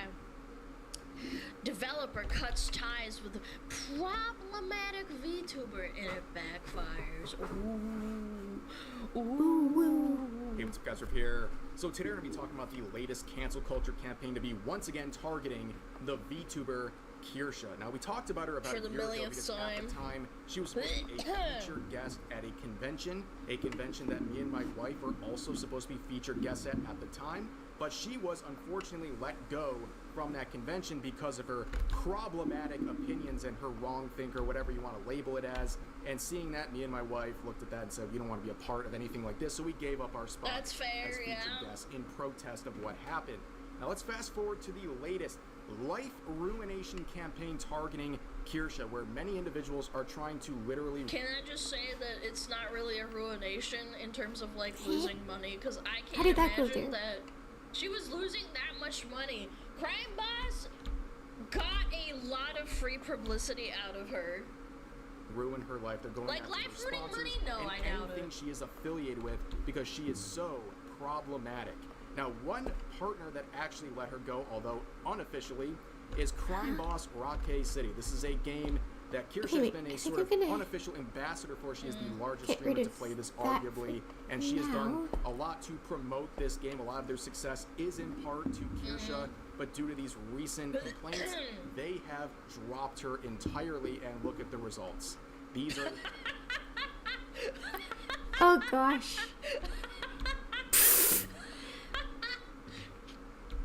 Is she okay? Look at those TVs. Steam reviews for this game, they have completely fallen off a cliff, and rightfully so. You reap what you sow when you engage in this nonsense. Now, what's going on here? Well, there's been a long series of articles, viral tweets. It's been going on for about a month now, where people are trying to label Kirsha as a literal white supremacist. Or a literal Nazi. And this is just the most recent article on the situation, saying this from Sportskeeda. VTuber Kirsha goes viral for seemingly defending Shiloh Hendrix's fundraiser after latter reportedly calls a child the N-word. So in their infinite wisdom, Sportskeeda makes this wild accusation while also providing a time-stamped clip of the stream in question where she supposedly defended someone saying the N-word to a child. Unfortunately for them, in their infinite wisdom, their own clip that they provide debunks everything they're saying. And we'll see it in just a second. But to give context before we watch it, especially for those who are not from the United States, two things are relevant to this clip. There was a situation where a black high school student stabbed a white high school student to death. There was then a fundraiser for the assailants of that situation, which raised hundreds of thousands of dollars. A few weeks later, there was this Shiloh Hendrix individual who called a child at a playground the N-word, and then people raised hundreds of thousands of dollars for her after she was doxxed and was trying to relocate her home. Now, in the clip we're going to watch, Kirsha identifies that these things did in fact happen, and then goes on to say... Chat, this is the consequence of where we're at now, chat. Remember, Kirsha's a racist for pointing out that these giga-viral media frenzy racial happenings that raise hundreds of thousands of dollars may be affecting the way some people think. Yep, that's a racist. White supremacist moment, dare I say. Oh my How dare gosh. she point that out? That's not allowed. Even if if she said it's not okay? God, it's so fucking insane now that I say it out loud. It's so crazy. That the latter, the whole N-word controversy, Oh is no, not good. I forgot to That's set their the proof. Let's watch the clip that supposedly shows that she is defending this woman. How in the name of Baby Moses on Fire did we go from the loving society of the 90s to the fucking mess in 2025? That's some chutzpah. A lot of people are just like unfollowed. That's an unfollow from me. Bostonian guy said, oh no, what am I going to do without followers? I think it's okay to call a 5-year-old the N-word. I don't think most people think it's okay. I think there are a lot of people who are tired of things happening, like Daniel Penny, like the whole George Floyd incident and the Summer of Love, like the Carmelo Anthony. There's just a lot of people tired of the two-tier justice system. And how about the two-tier outrage system? I think that's what most people are upset about. Again, think what you want. I'm not gonna get into it because it's above my anime girl pay grade. Oh my but gosh. people have eyeballs. There are some crazy city burning, destructive protests for some things, and then absolute radio silence and even fundraisers for other things. If you can't even have like the intellectual honesty to admit that it may affect how some people think, you're a disingenuous person. You're not here to have a conversation, you're here to push an agenda. They start saying some crazy things and doing some crazy things. That doesn't make it okay. Oops. But it's like, that's just kind of the consequence of where we're at now, unfortunately. And there are some people who are like accelerationists that are like, the pendulum is going to swing back so far it's going to break off, and I hope that's not true. I don't want to see that happening. I don't like seeing this kind of like violence towards other people. Like, not that we're. I wanted to go back to when people were just nice to each other. Whatever happened to that? For violence, right? But there are people advocating for violence on both sides. Social media happened. I answered my own question. Never mind. I don't like seeing that. Yeah. Again, to reiterate, Sports Kita is accusing Kirsha of seemingly defending the latter fundraiser, and the clip they provide as the supposed proof does the exact opposite. It literally debunks their own claim. She looks at the objective reality that these two fundraisers do exist. They happen. She identifies that, and then later says that given the circumstances and everything going on with the two fundraisers and all of the controversy involving them, it doesn't make the latter okay. But Sports Kita then says that is proof of her defending the fundraiser. It is incredibly dishonest. What? Honestly. Yeah, that's insane to me. Defending her. At this point, they make Kotaku look like they deserve a Pulitzer Prize. This is a garbage headline. It is misleading and it is inflammatory. It is trying to paint Kirsha as something that she is not. They are putting words in her mouth that she clearly did not make in that clip. And a lot of people would react to this and run with it, and some people would criticize this article, including Asmongold. You can see. Chat, I read this article in the background, by the way, chat. It's from a literal Who website, and it was so uninformative that I thought an AI wrote it. It's like actual dog shit. This is what Binted used to at gamer subs with. They are at gamer subs with. They're not sending their best. It's actually insane if you read it. It's so badly written. This video where he reacted to the Sports Kita article, you can see the like-dislike ratio is like 99%.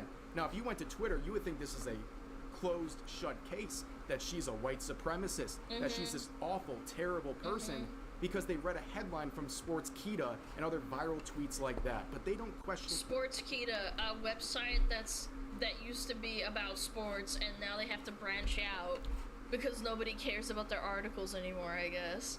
I also googled and I said, is Sports Kita a good, like, informative website? And most people who are sports related and enjoy news sports say that they make clickbait articles, which tracks. I was writing a quiz and tuned back into they're not sending their best. It's supposed to defend this claim in the headline, it proves the exact opposite. So this is a very unfortunate situation where people are using articles like this to go after her sponsors and anything she's affiliated with, and unfortunately that leads us to Crime Boss, which again, Kirsha was a sort of unofficial ambassador for. They weren't paying her to promote this game. She was just a very big fan and brought a lot of people to this game. And I never heard about Crime Boss until fucking Kirsha was spamming about it, man. That's the only reason, man. Yo, Devils, thank you for the freaking raid. Thank you so much. I really appreciate it. Welcome on in. they owe her a lot, but you know what they did instead? They quietly dropped her. She has reported that they got rid of her. They've cut ties because of seemingly the recent controversies. There's no other reason they would do this now, and you can see the results. People are not happy. A lot of people who came to this game because of Kirsha are very dissatisfied, and they're showing that by leaving negative reviews. That's how they're providing their feedback for the situation, where they're seeing someone who boosted this game get dropped the second there's any heat applied to the situation, all the relevant parties. It is a very bad situation.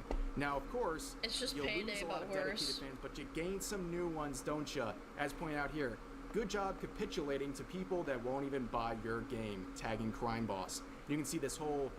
Oh, this retard hates me. They subtweet me all the time and say that I'm a Nazi and shit. I've seen it firsthand.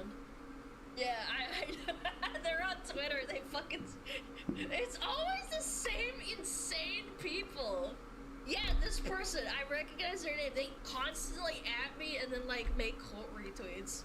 Yap session, yeah, blah, blah, blah, blah, blah. This person says basic gaming dads who stand on business by dropping an openly bigoted white supremacist VTuber from a sponsorship. And they say, oh, we're so interested in this game. Guess what?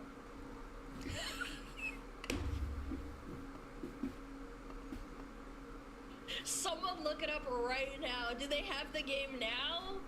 It's been a couple of days. Maybe they needed to get their Twitter paycheck. Yeah, they have it now. Well, that's funny. Should have had it from there from the start. They don't own the game. They're saying... Oh, they bought it but still haven't played it. That's kind of funny. How much is the game? Like $10, $13? All this, but they're not actually supporting the game, because that's what they do. That's what people on Twitter do.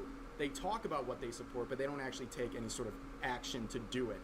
This, ladies and gentlemen, is the modern audience. I was 20. Welcome yeah. to the modern audience. And developers watching this or hearing this, this is what you get.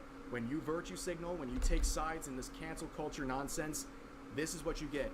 You lose real support, but you gain virtue signaling like this. People who will not buy your game, they won't play your game. Play it, yeah. They'll talk about your game because it serves their agenda. Yeah, hello, local bank, I'd like to make a deposit. Well, not money in the traditional sense, but more of support via a Steam post. That's what you're getting with this sort of stuff. When you make claims and take a stand like this, this is what you get as a developer. But of course... She unofficially endorsed it. It's not like she was even an official sponsor. She just did it out of the love of the game. And they just, like, completely cut ties with her. If I remember correctly, she said they were going to put her in the game. A lot of people were talking about this. This is the post up here by the game. And I replied saying it's pathetic, and this is my first and final impression of your game. Because this is what you're doing.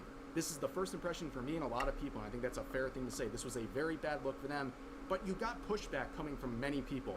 Like this person saying, Rev, do you ever reread your own posts and wonder what you're doing with your life, arguing with a random intern over a decision made by higher ups at a company that will never see your comments is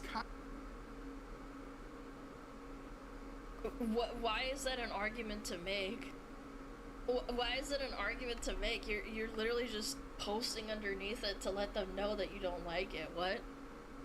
Yeah. Kind of sad. So let me begin with this last part that is an objective lie.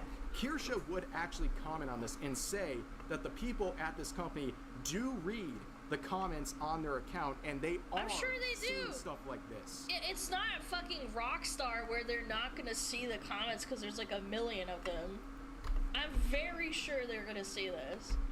Rev, do you ever reread your own posts and wonder what you're doing with your life? Arguing with a random intern over a decision made by higher ups at a company that will never see your comments is kind of sad. That guy's actually wrong, and because I was partnered with the company, I know that that guy is wrong. I know that they monitor their Twitter.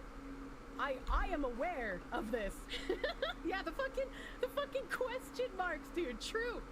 So now that we have clarified that the higher-ups are in fact reading these comments, this user provides an explanation of their qualifier here, where they say, because I'm a grown married man with a successful channel, a lot of fans, it's beneath me to talk about this stuff, and it's kind of sad that I would have an opinion on this. How did he get so much done? I was only reading for 35 minutes.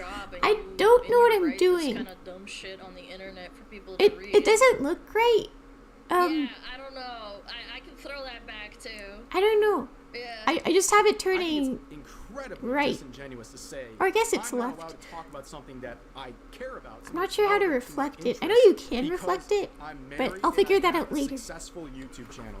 That's ridiculous. It's a qualifier that these. I find it even more fucking pathetic when people who don't have a vested interest in social media, like Benton, who don't have like a brand or they don't like, I don't know, make content. All they do is fucking bitch on Twitter, and they're the ones crashing out over other content creators. You have no vested interest other than being a dumb bitch who complains.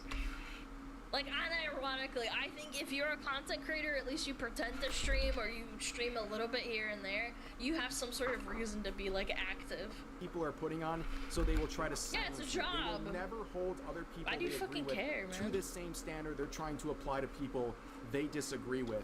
And I also see tons of comments saying, oh, I thought people like Rev and Kirsha hated cancel culture, and here they are, engaging in cancel culture. Well, what else would you do in this situation? So they put this qualifier on it. You can't even speak unless you have certain qualifications, like you can't be married, you can't have a successful YouTube channel. You can't shifting the goalposts as per usual. No, you can't. I hope I can figure this out. Cancel Oh gosh, that looks bad. Okay. Except when it's like, focus on the not in your favor. Talk about it. And also, you can't read negative reviews because that's cancel culture. What are you supposed to do to show your dissatisfaction with this situation? I'm genuinely asking, because at this point, they won't allow you to do anything, and instead they accuse you of engaging in cancel culture, which all these people saying this, they are proponents of cancel culture. They are... The last time I heard that argument was for a game that was about reproducing, and it was like a Christian game or something. And people were saying that the game dev was homophobic, and the guy said, no, I'm not homophobic, I'm just lore accurate because this is a Christian game where you're supposed to be like reproducing, and so heterosexual couples are like the main thing for the game. I forget what it was called. Yeah, it was Sulash, I think. Yeah, and he's like, I don't hate gay people, it's just like, I didn't put it in the game. Yeah. I'm confused. And people were saying that he hates gay people. He's like, I don't fucking hate gay people at all. It's just how it is in the game. I'm not gonna include it because it doesn't make any sense. Accusing you of the same thing. Oh, and he was Polish too. Yeah, exactly. That they do. And people are like, oh, he's a Pole. That's why he's doing themselves. This is reaping what you've sown. This is the consequences of your actions. When you take a content creator who has supported your game more than anyone else and you dump them over clickbait shit articles and viral tweets made by terminally online losers. That's what you get. This is the reception you will receive. You will lose support. That is not cancel culture. That is what happens in this situation. They literally created this negative feedback loop for themselves. They put themselves in this situation, and now this game is paying the price for it. This is another reminder that... And also they dropped her without saying anything. Not like, oh, well, you know, this person, we just don't support what they're saying, so goodbye. They literally just dropped her without even saying anything. I just realized the prof said use any language you want, just indicate which one you use, but I didn't write using C. Go against the grain here. People trying to argue with you over this stuff. They are incredibly dishonest. No matter how much patience you have for them, no matter how much grace you give them, no matter how much you try to see eye to eye, you try to compromise or negotiate on things. Oh, so they you didn't write which language you use? Understand that. Oh, you are wasting no. your time if you're trying to have an honest conversation with proponents like this. Okay? They will never give you any benefit of the doubt whatsoever. That is important. Yeah, they'll hear of what the other people say first and not let you explain yourself.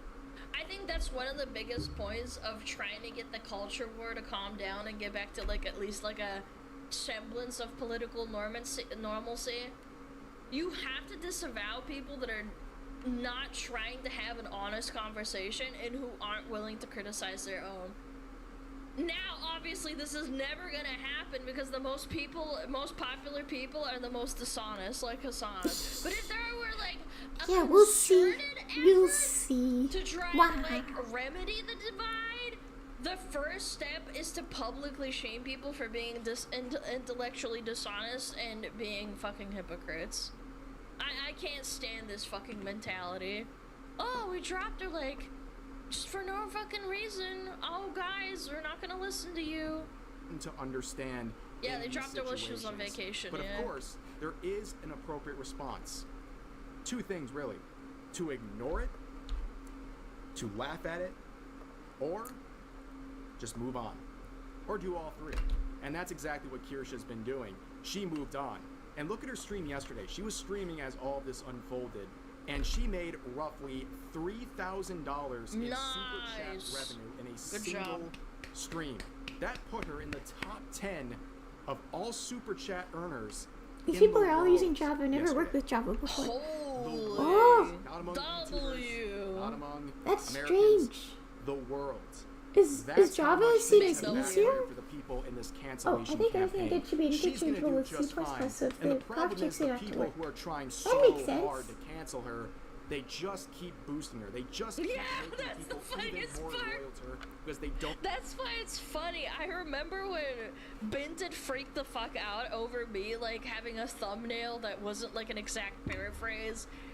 It was, like, a paraphrase of what they said, and they freaked the fuck out and made a Twitter post about me, and then spent money to fucking bot-like it so that more people see it and think that it's something, like, controversial, and I actually got more people to, like, to come to my stream and being like, oh, hey, I like your content, man, it's pretty good. It's like Bid's body is a machine that turns retarded thoughts into viewers and money for the people he hates. Like, remember what I said. I said this like an hour ago and it still rings true to this day. Don't understand how any of this works. Yeah, it's a so recently I've been Streisand talking effect, about yeah. iDubbbz a lot, and as you know, he discovered empathy at the ripe age of 32, and I think talking about him has kind of rubbed off on me. Like, I think I discovered empathy too. He's at like a 25% on the empathy meter. I'm at like a 10, maybe 12% on my empathy meter, so I can understand some perspective on where these people are coming from in terms of the people trying to cancel Kirsha, who are spending their entire day trying to ruin her life. Java is, I think, the most popular language for making apps or software. People would always complain about it when I grew up, but the industry seems to be holding on to it. Say, the people who are at the helm of this, the people trying the hardest, they have absolutely Was Java the thing that going on in their lives. lets you play How games on the... When they wake up every day and spend 12 to 14 hours seething about a content creator. What's it called? Like a search engine?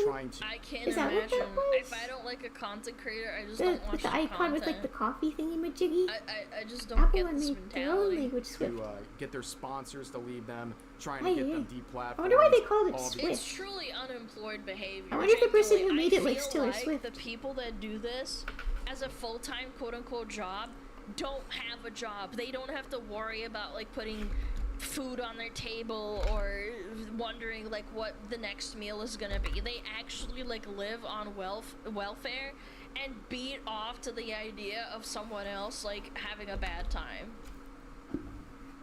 Ben posts every hour about Kershaw. Yeah, no, genuinely. I think someone did like a stat breakdown of they post like 100 times a day on which average. is Java for web development. Or like 80 to 90 days on average. It's so insane. There's so many different coding things, I can't keep up. Relentlessly tweet about people like Kirsha day and night. Kirsha is literally the rising sun and the setting sun of their lives. They have absolutely nothing else to do without her and their hatred of her. So I think it's understandable when they see tweets like this that they're very upset. They're genuinely upset because they have dedicated their lives to try and ruin people like Kirsha. And not only are they not having a significant impact, it's just making people support her even more. They are serving as free advertisement for people who are neutral. Is in the learning a situation. computer They're language like exposing learning more an, eyeballs to her like an content. actual And languagey language? fans rally behind her Like you have to stronger than ever. I Of don't know if that course, makes the people sense. trying to Like, do you have to engage relearn in the everything white from ruination scratch of every Kirsha time? would be seething over posts like this. I think that's pretty obvious, and it's just a reminder of who you're dealing with. Now, there's another element here where for weeks, way before even the Sports Kita article, people are trying to go after one of her sponsors, and that is Gamer Subs. So they're trying to get her removed, and we've seen many very bold content creators virtue signal in the situation. You have another VTuber parting ways with Gamer. Is she okay? Oh man, this person blocked me and continued to shit talk me behind quote tweets and like screenshots and shit. I'm pretty sure I remember this like a year or two ago. Yeah, they're very, very weird. Subs because they're affiliated with a person who's expressed openly bigoted views without Say it with your chest, motherfucker. facing consequences. Oh boy. I wonder what this anti-bigot thinks about white people. This is recent too, damn. Are we even surprised? It's all a bunch of virtue signaling. And they doubled down too, by the way. But when this got brought up, they said, yeah, and I said it with my chest and I'm right. And I'm like, okay. Right. You're totally not weird, but okay. It's a bunch fucking of racist empty promises and slop. That's all it is. These people want to say that they're anti-bigots, and they act like the biggest bigots you will ever see. Now, I saw this, another person here going after Kirsha, tagging her on Twitter and making this jump scare of a video. I apologize in advance, but let's give this a listen. Other people are going to use a bunch of big words and all that. I'm not too good at those essays. I'll say this. I'm so happy I'm me. Okay. I'm so happy I'm me. I'm more talented. What is than that? you. I'm funnier. I look better. I have more of a future. It's always some dirty. Why are you talking about yourself when you're talking about another person? Who is this guy? Have we ever heard of them? Disgusting, smelly, just lame, loser ass. I can't tell if he's trying to be like a rock star person or disgusting. not rock star, but like edgy. Nobody knows what. Nobody knows what I Kirsha don't know. smells like. The fuck? What? We gotta come in and fuck the sandbox up for the rest of us. What? Bitch, get you. You know how happy I am to not be you. You're like, so I'm not even weird. gonna tell you. I would not tell you to kill yourself. Like I What? want you to live to see how lame you become. Is this even English at this point? Like, what are we talking about here? What? Yeah, you gotta get the fuck out of gamer stuff though. I'm not gonna lie. Like, someone gotta do something about Who is that. this person? You? There's no way I'm doing what I'm doing. All this dope shit. in the What? same Yeah, What he's dope cringy. shit? Who the fuck are you? Ooh, I think so. If you This don't bitch is in? Yeah. use it, you lose it. I kid you not, I spent a full minute scrolling through this guy's Please don't media get tab to my understand C, the C++ crazy mixed up. shit he be doing. Oh yeah, they're so similar. and I That didn't makes find any- sense. I don't even know what this guy does. I don't know if he's even a content creator. I'm just. Does anybody know? No, genuinely, I'm not trying to be like the a who moment. Like, I don't like this whole like, oh well, you have no thing. But like, you're acting like you're above someone, but you're not. He hangs out with Russian Badger. Okay. So that are you saying that you're a bigger person because you hang out with Russian Badger and you're friends with him? That's kind of weird. I'm not gonna lie. Yeah, that's grounds for a who moment. Yeah, no, unironically. Genuinely confused. All I know is that he should probably not read the comment section because he's getting absolutely roasted. This guy thinks he's like the authority on who can work with gamer subs. It's kind of crazy. And also we have this relevant clip here. Ain't no way, dude. Like, fucking, I don't want to bend the knee to scum fucks. I don't want to give an inch to people who get gratification off of grandstanding and being moral busybodies. Fuck you. Fuck you. Some kind of weirdo drinking out of cups. How many fucking cups has this guy sold for gamer subs? I wonder. Like, does he make content? Like, does he zero? Oh, that's crazy. Oh, he hasn't sold any cups. Oh, What? yeah, you're reading coattails. What just happened? Yeah. I don't like people like that. I don't like that. Amazing. Ain't no way. But yeah, that is pretty much the situation involving Kirsha. I'll put a link to her Twitter account. You can go check out her other socials if you so desire. But this whole situation is ridiculous. She deserves support on this. We're not going to let someone else fall to some stupid cancel culture campaign. Do not give these people an inch because they will take a mile. But that's going to do it for this video. As always, feel free to share your thoughts about today's topics in the comments section down weird. below. I did not need to see that video. That was weird. What a fucking Maybe if I do one retard. at a time. Holy shit. I'm gonna make better content than you, bro. You're smelly, disgusting. Okay, keep yapping, bro. Fucking. I'm literally like preparing right now. Like, keep yapping, little bro. You crazy for that. Fucking yap. Keep yapping. Okay, let's find another thing to watch.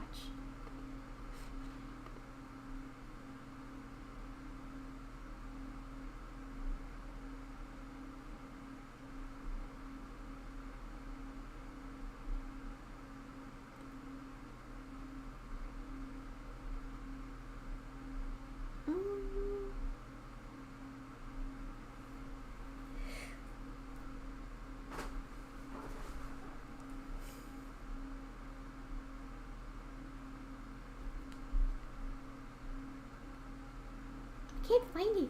Ooh, this might be a good one. What happened to The Promised Neverland? This series had the best manga in Jump and the best first season I've ever seen, but quickly became hated by even its biggest fans. And after the bizarre ending that was season 2, you might be inclined to think that, well, at least the manga is still good. But that's really the nostalgia It's easy to taking drop a over. Because if sponsor you go back when you're to not when the making any manga was ending, money off it of the was menus. almost as divisive Yeah, as the that's anime. true. So much so that you can still find videos on YouTube like It Lost Oh, Its gosh. Way or Incomplete Masterpiece, which after 4 years of silence just leaves one big question. Was The Promised Neverland ever any good to begin with? As someone who watched the anime What do you before mean? COVID Okay, and season 1 was just really binged good, the manga but then for the they first messed up time, season I'd 2. like to share my thoughts It on didn't. The Promised Neverland as a whole. They didn't follow the honestly manga, address the which major made it messed up. problems, but also explain why, despite all of those problems, both versions of this series are must-see stories for casual and hardcore fans. Just be warned that there will probably be a few major spoilers in this video. So first let's talk about the anime, because if you're not that familiar with The Promised Neverland, then you should know that this is where it reached the height of its popularity. And it's that popularity that made its fall from grace that much more devastating. So The Promised Neverland manga started in 2016. The first season of the anime started in winter 2019.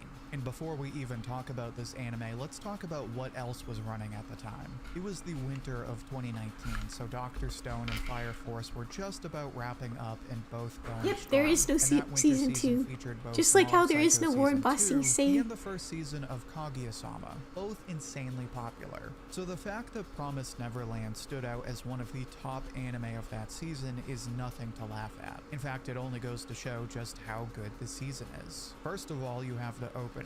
And the reason I bring that up is because it's easy to forget just how good it is until you go back and play it, but just like the show, it was one of the best openings of the year. Plus you had Emma, a female lead character in a category of anime that is predominantly led by male characters. But probably the biggest reason Promised Neverland stands out so much is because of the premise. In case you aren't aware, The Promised Neverland follows the story of Emma, Ray, and Norman, 3 orphans who find out that their home is actually a farm run by demons who raise kids just to eat their brains when they turn 12. On top of that, their foster mom, who has raised them with a smile their whole lives, is working for the demons and actually works works to make the kids smarter so that they're better food for the demons. It's a tragic twist because the story opens up on such a wholesome note, and then out of nowhere you find out that these kids are being treated like cattle, which gets you invested in an amazing 12 episodes where Emma and her siblings have to outsmart their mother and escape this carefully crafted conspiracy.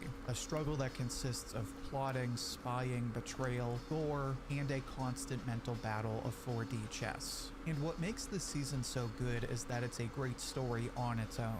It has all of the great elements I just listed, and by episode 12, there's a resolution to this struggle that answers most of the questions you would have. So back when I watched this show for the first time, I couldn't help thinking this was one of the best first seasons I had ever seen, which made the experience during season 2 all the more disappointing.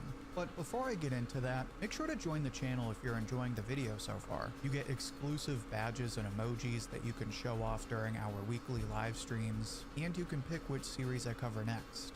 But like I was saying, season 1 was 2019 into 2020. Season 2 started just 1 year later in January of 2021. And going from season 1 to season 2 felt like a fever dream, especially if you were a manga fan. See, as much as people hate on season 2, the issues didn't really start until later in the season. Prior to episode 1, nobody really noticed any major issues in the promos or the trailers, if I remember correctly. And of course, everyone was excited because season 1 was amazing, so season 2 was going to be that much better. And manga fans were excited because the manga was hitting some controversial times, but we'll get into that in a minute. Point being that the manga fans were somewhat divided about the ongoing story, so they were looking forward to the arc that everyone loved, Goldie Pond. An arc where the Goldie Pond. That was supposed to be really good. AKs and ARs and just about every gun. Yeah, the kids are supposed to use guns and fight against monsters, but they took that away. That hype brings us into episode 1. Now, episode 1 wouldn't trigger any alarms if you're anime only, but if you're a manga fan, it stood out because it cut down the transition into the next arc, where the kids spent time exploring the demon world before meeting these two demons named Mujika and Sanju. Afterward, they track down a remote base left behind for children who escaped the farms. And this is where manga fans pretty much completely abandoned the anime, because at this point you're supposed to meet a nameless man that leads Emma and Ray to Goldie Pond. But in the anime, a nameless man doesn't exist and the kids never go to Goldie Pond. So for whatever reason, the anime skips one of the story's best arcs, which again wouldn't stand out for anime only fans. But even if you have no clue, the anime reaches a drastic drop in overall quality from this point on. Existing issues in animation compared to season 1 continue. Having skipped an entire arc, the writers then struggle to tie everything together in a way that clearly feels rushed. So much so that even as an anime only, I constantly felt like they were just rushing the story. They pretty much cut out 75% of the remaining story, almost all of the new characters that account for like half of the total cast, and they end the anime in this incredibly disappointing way, where it basically hits the same plot points as the manga, but is mostly made up to account for all of the missing content. In fact, the episodes were so bad that for the last 1 or 2 episodes, there's actually no credit given to the writer. Now, obviously, someone wrote the episodes. The writers asked to be removed from the credits because they didn't want to be associated with this season. The last episodes. Basically, the ending of the anime is so bad that even the people who wrote it don't stand behind it. And the weird part is that to this day, there still isn't a clear answer to why this happened. 4 years later, if you ask why they cut the anime and gave it such a bad ending, there's a bunch of different factors. First of all, it is worth noting that this took place right before the pandemic. So Cloverworks, the studio that made both seasons, had to change staff amid the crisis. It's also worth noting that Cloverworks was releasing another famously bad anime at the same time, Wonder Egg Priority. In fact, Cloverworks I got excited over that show, but it wasn't very good. Neverland in 2 I couldn't seasons. really get past the first show has an episode. incredibly strong start with gorgeous animation and amazing characters with a fun premise that allowed these young characters to confront heavy issues in a mature way. But by the end of the season, the show felt rushed, there were clear animation issues, and everyone agreed that the ending sucked. Some of the staff were even sent to the hospital at the time, probably due at least in part to the pandemic, but largely because the staff were being rushed to finish the season. Point being that at the time, Cloverworks clearly had really poor management, so in retrospect, it's not that surprising to see what happened to the Promised Neverland considering the studio that was in charge. One last thing worth mentioning is that the Promised Neverland is a pretty short series. It's just short of 200 chapters, whereas most other Shonen Jump series that don't get cut usually end around 300 chapters. As a result, by the time the manga was ending, there really wasn't that much left to adapt in the anime after what should have been season 2.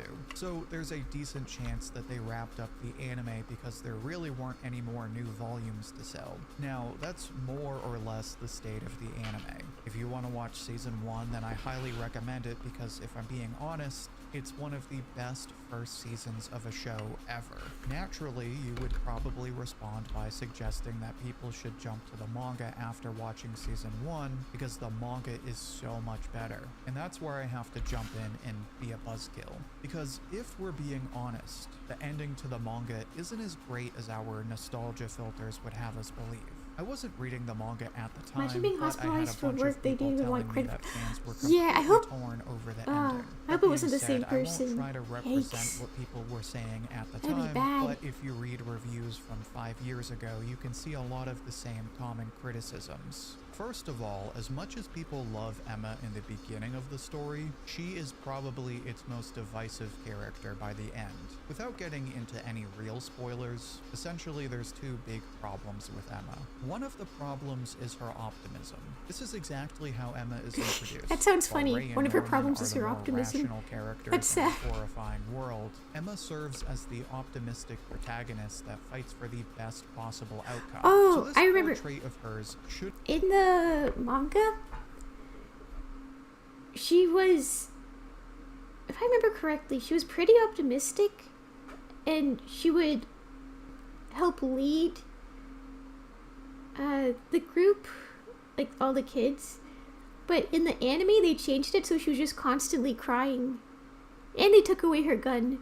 So it was just like she's supposed to be like, oh, strong female character, but like in a good way. And then they took that away from her. Ah, I was so sad. Shouldn't be a problem because this is what we were promised. But the issue people have in the ending is that this optimism feels out of touch given the context of the ending. Basically, it's one of those situations where the bad guys are clearly bad people, but Emma is like, yeah, but I'm gonna save everyone. And it wouldn't be so divisive if it weren't for the fact that Emma kinda gets her way. So it's really a combination of Emma is very optimistic in a story that feels like it should be somewhat more grounded, and she kind of gets her way without any real struggle in convincing other characters to completely change their beliefs. And this lack of struggle is a big part of the other problem people have with the ending.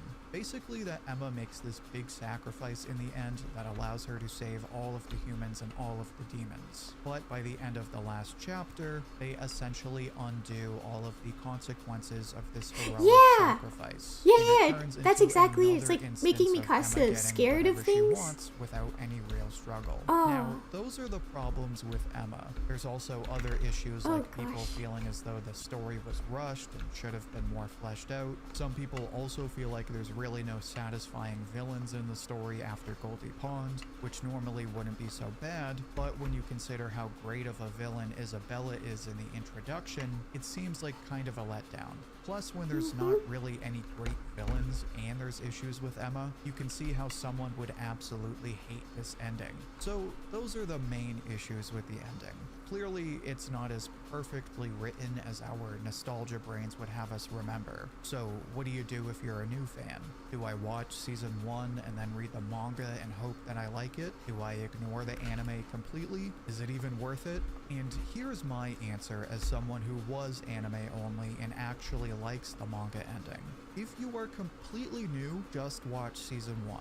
Then, if you enjoy it, which you probably will, consider giving the manga a chance. If you've already watched seasons 1 and 2 and you're hoping the manga is like a completely different story, then don't get your hopes up.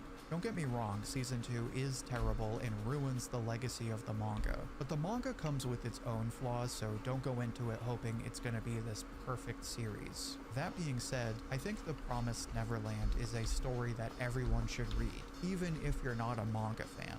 The ending has its issues, but I was never reading it for crazy villains or a bunch of fleshed out side characters like in One Piece. I just wanted a satisfying conclusion to Emma's story, and for the most part, that is what you get. Emma wants to save her family and change the world for the better, and that is exactly what she does. The Promised Neverland may not be the heaviest story, but it also sets up these parallels to real-world issues that everyone can relate to without having to be political. It shows you how horrifyingly easy it is to separate groups of people and invent ways to make them less than human, and shows you an outcome where people decide they don't want to do that anymore. The execution of this outcome is far from perfect, but it is a satisfying ending. Plus, like I said, I might have to redo the one of mouth. best first seasons Like separate ever. Season both 1 is sides? a thrilling mystery that all kinds of different fans can enjoy, which is something I still haven't really seen any show do quite like The Promised Neverland. That's why, even though it's not perfect, this story will always be one of my all-time favorites. But what do you think? How would you describe The Promised Neverland? How would you compare the anime and manga? Share your thoughts and see what everyone else has to say down in the comments. I'll pick my favorite and share it as comment of the week on my community tab. And don't forget to become a channel member. You get exclusive badges and emojis, you can pick which series I cover next, and you can even get credited in future videos. Also, check out my other manga reviews, which you can find in the playlist.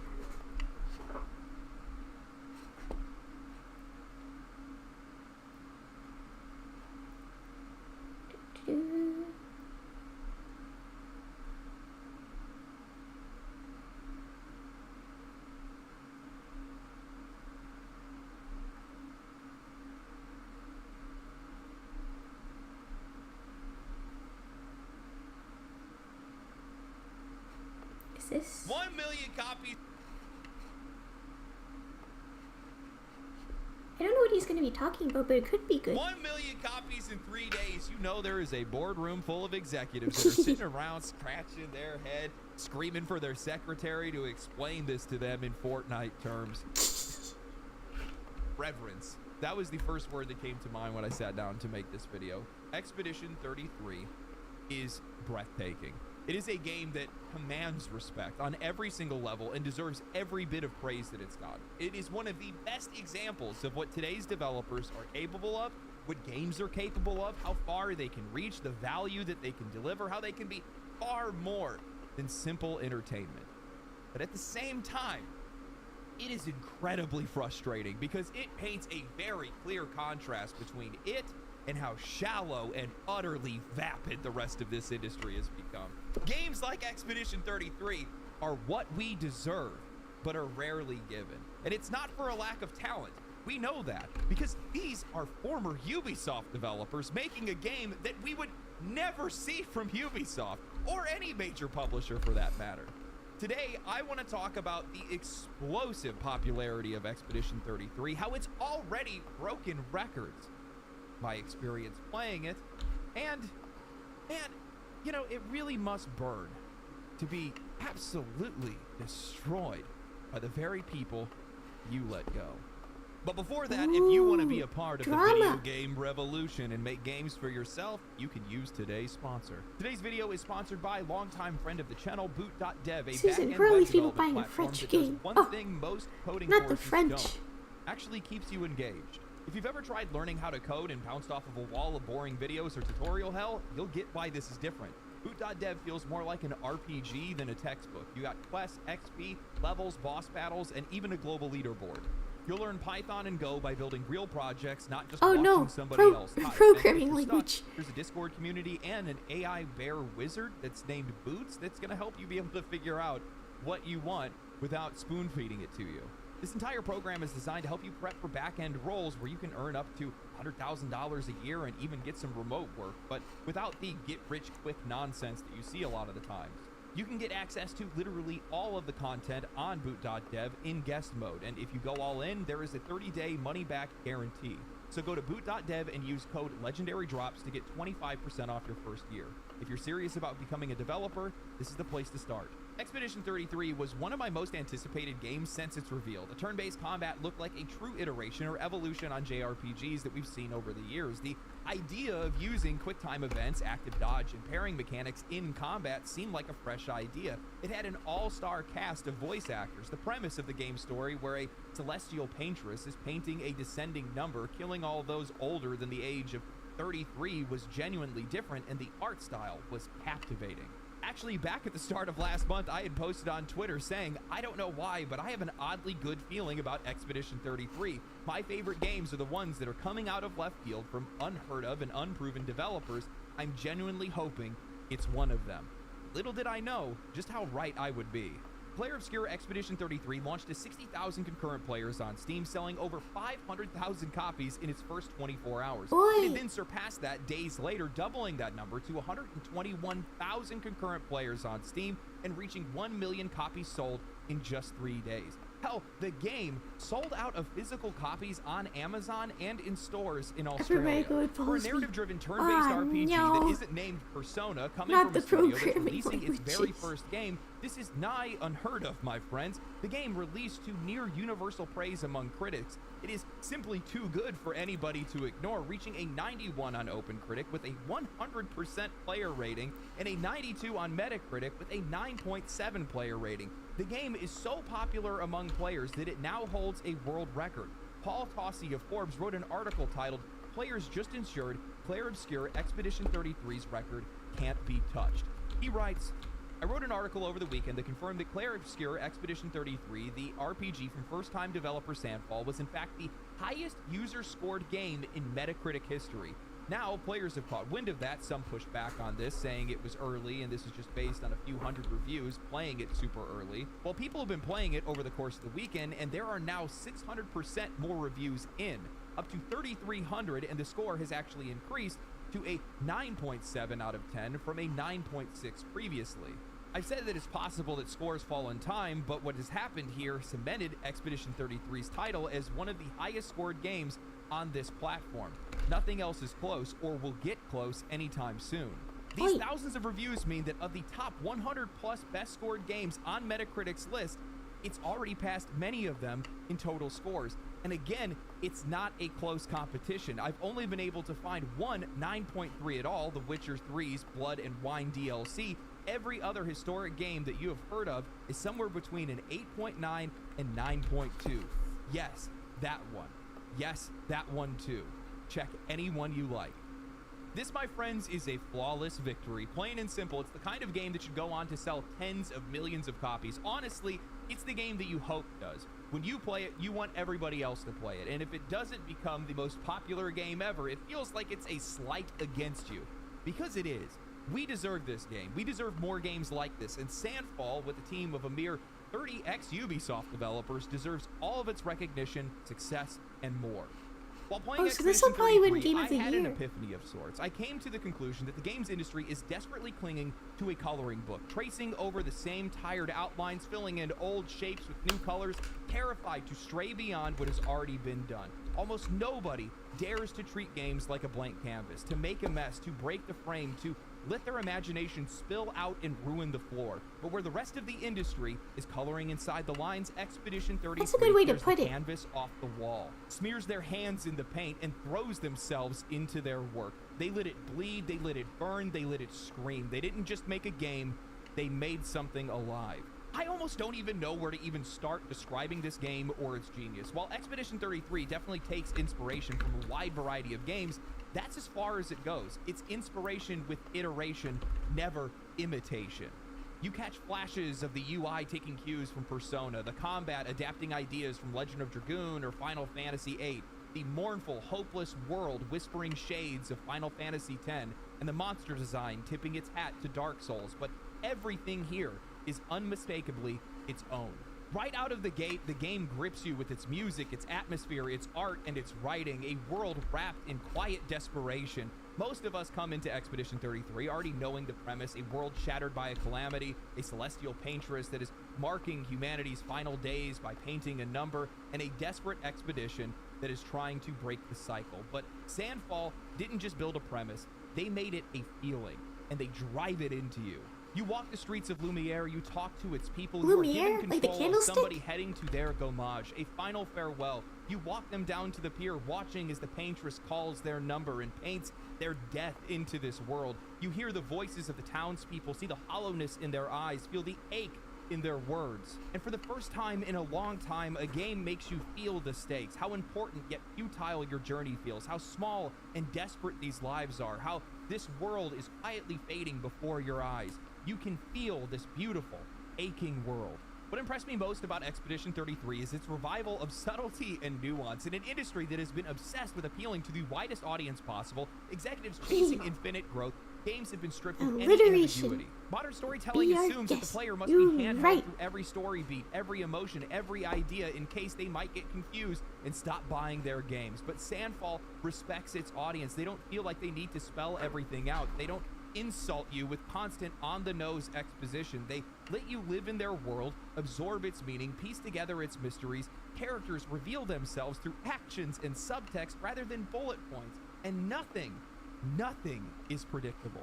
I have been floored countless times by this game's narrative, hands in the air yelling absolute cinema. There is so little revealed, yet so much at the exact same time. You are given the space to truly know these characters, but not a single one of them really fits cleanly into an archetype. They are complex, contradictory, messy, human in a way that very few games ever achieve.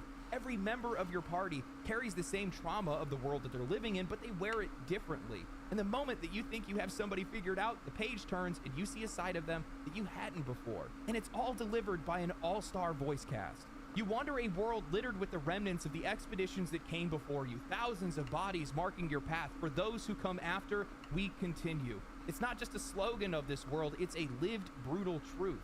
Oh gosh, that's dramatic. About how important your mission is and how hopeless it all feels. Twists, turns, cliffhangers. The game dares you to keep going, dares you to understand more. Even reality itself bends as black and white dream sequences cut through the world, boxed by vertical pillar box lines, stripping away any comfort, any warmth. These moments don't just feel different, they feel wrong, like they exist outside of time itself, and that deliberate discomfort sinks into you. The soundscape and the world design are utterly breathtaking. I cannot count how many times I have stopped dead in my tracks, panned the camera around slowly, and just stared. Because the scene before me looked like it was a painting that deserved to be hung in a gallery. Expedition 33 is built around music and art at every single level, from skill names to weapons to the names of towns themselves. It's a world that doesn't push you forward, it begs you to stop, to look, to feel, to listen. It's visibly distinct, it's audibly distinct, yet eerily familiar at the exact same time. And that mixture of mystery and recognition is exactly what keeps you rooted in place. Well, at least until the gameplay rips you off your feet. As a fan of turn-based games, 3 of my favorite games of all time are Grandia 2, Final Fantasy VIII, and Legend of Dragoon, I have never seen a game revolutionize turn-based combat like this before. I'll be honest, I was afraid. When I had heard about the dodge, parry, and quick time event mechanics, I thought it was just going to be gimmicks. But they're not gimmicks. They're the solution. Turn-based combat has struggled to stay relevant in the modern age. Part of that is due to executives not wanting to fund these type of games, but the other part of it is that players today, including myself, just don't really have the patience like we once did. And while some games have been successful and people obviously still want it, there needs to be an evolution. That's why we've seen auto battle systems dominate the genre, reducing what used to be thoughtful, tactical gameplay into passive, gacha-like gameplay loops. Expedition 33 refuses to let that happen. Instead, it rewards players for staying engaged. Dodging at the right time will grant you action points or other buffs depending on the pictos that you have. Parrying will boost your damage. Hitting time prompts will amplify your attacks. These mechanics don't feel bolted on. They feel natural, inevitable, earned. It's the evolution of turn-based combat that I've been waiting for since Final Fantasy VIII, a true, seamless fusion of action and strategy that keeps you locked in every second without betraying the roots of this genre. Expedition 33 isn't just a great game. I think it's a quiet rebellion, a reminder of everything that this industry could be and everything it has chosen not to be. It's proof that we just need someone, somewhere to care enough to create something real, something beautiful, something that dares to reach beyond the safe, dead outlines of what's already been done before. One of the things that really stood out to me and the game isn't getting enough appreciation for is its return to unique characters. It's something that we used to have in a lot of JRPGs, but a lot of these games have kind of gotten away from it, made it where all these characters can kind of just, you know, they're just Lego sets essentially. You can build them however you want, and they all can have the exact same skills, but each character in Expedition 33 is remarkably unique from the next one. Luna has her elemental stains, Mael has her stances, CL has a mix of both of them, and then all of these characters can work dynamically with one another to set up one another for different attacks and combos and things like that. There's a lot of genius in that, but we've been deprived of that over the last few years because, well, a lot of these companies just don't trust the player. I've been talking about it recently because I saw somebody post, they made a comparison between Skyrim and Oblivion. They showed about how much content had been removed from Oblivion to Skyrim. A lot of customization, a lot of depth, and the reason why is because it's all about accessibility. These studios, these publishers, they see that as a way for them to be able to reach wider audiences. They, instead of wanting to add value or do anything unique, they instead want to treat their audience like they drank half a can of paint thinner when they were a kid. So we see that in the writing, in the world design, and it's all watered down towards that goal. Expedition 33 subverts that, along with a lot of other developers I've seen recently as well. But, you know, while playing this game, I get this overwhelming feeling of respect. Respect for the players, respect for themselves as developers, for the medium, for the game, and much of that respect has been lost within this industry. And that's why players are upset. That's why these games feel hollow in the end, because you have to respect all of it, otherwise, what's the point? Expedition 33 feels like a miracle at this point in this industry, not a product. And it's a work of art. It's a bleeding, breathing work of art, a testament to what games can actually be. And at the same time, like I had said before, it's exposing just how little we're given from the rest of the industry. You know, I noticed that a lot of game developers and a lot of studios reached out to Sandfall to congratulate them on the success of Expedition 33. I did not see Ubisoft, though. Maybe that's because they're under new management.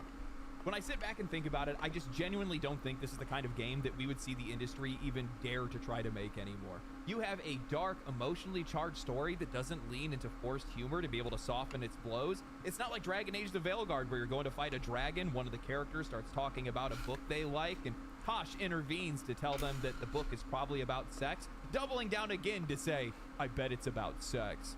Wow, so funny. Genius writing. Really? Or maybe how about that one time where you go to the infested docks and all the people are dead and one of the characters chimes in like it's a Scooby-Doo investigation saying, it's quiet. Too quiet. Mature rated game, by the way. When Expedition 33 uses humor, it's well delivered and with nuance. I remember there was a scene where I was reuniting with CL. Gustav prepares to trauma dump over what happened at the beach. They zoom in on his face, the tone shifts, dramatic music starts playing, and one of the other characters turns and essentially says, not now, Gustav, and the music cuts out. It's unexpected but well-delivered comedy that makes sense for the characters, the world, and the situation. I mean, we have conventionally attractive characters in 2025 without a hint of irony, cynicism, or commentary around it. I mean, I think that Luna's proof that they have a feet guy on their team, but outside of that, it feels so vindicating to have exactly what players have been asking for. Aesthetically pleasing, cool-looking characters that are tastefully presented. This is all people have been asking for, yet game developers and the media have taken it out of context, saying that we are asking for strippers. No. Well, I mean, sometimes, but not all of the time. We have a narrative without forced real-world allegory stapled onto it, without painful exposition, dumping the entire plot. Every time he says exposition, I think he's about to say expedition because of the game. You're too stupid to figure it out. We have stakes, mystery, gravity, and tragedy all left for players to sort out on their own as the story unfolds. Holy shit.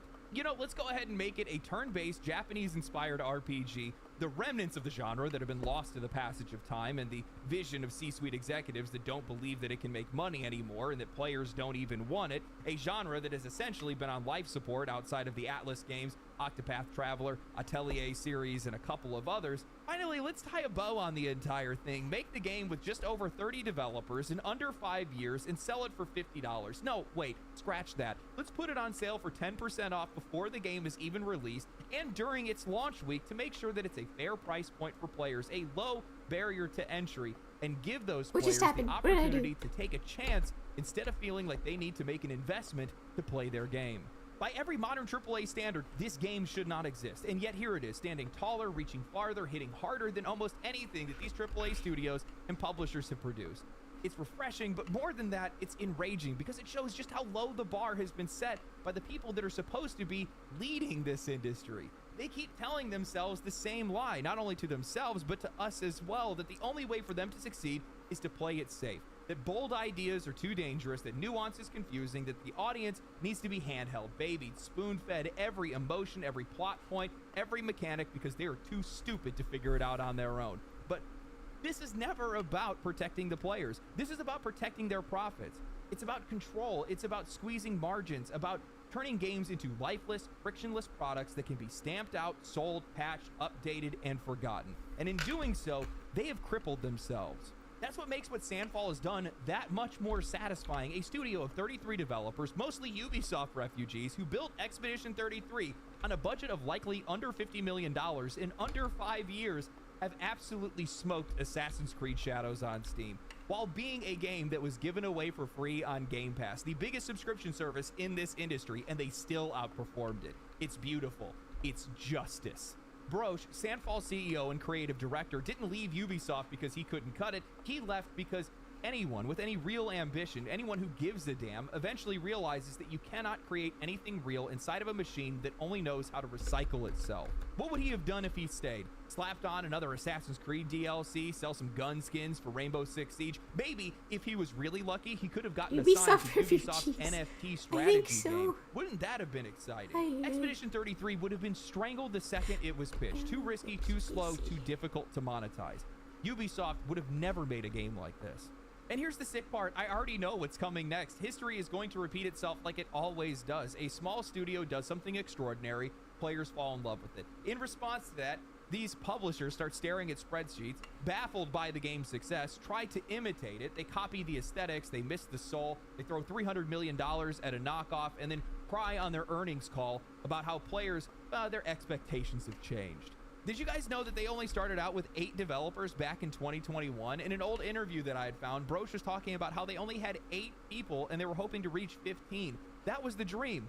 You can still find their early art from back then. Rough, imperfect, they had nothing. And in under 4 years, that scrappy team that then grew up to over 30 developers delivered Expedition 33, a game that looks and feels like it belongs with the biggest and most expensive productions in the world.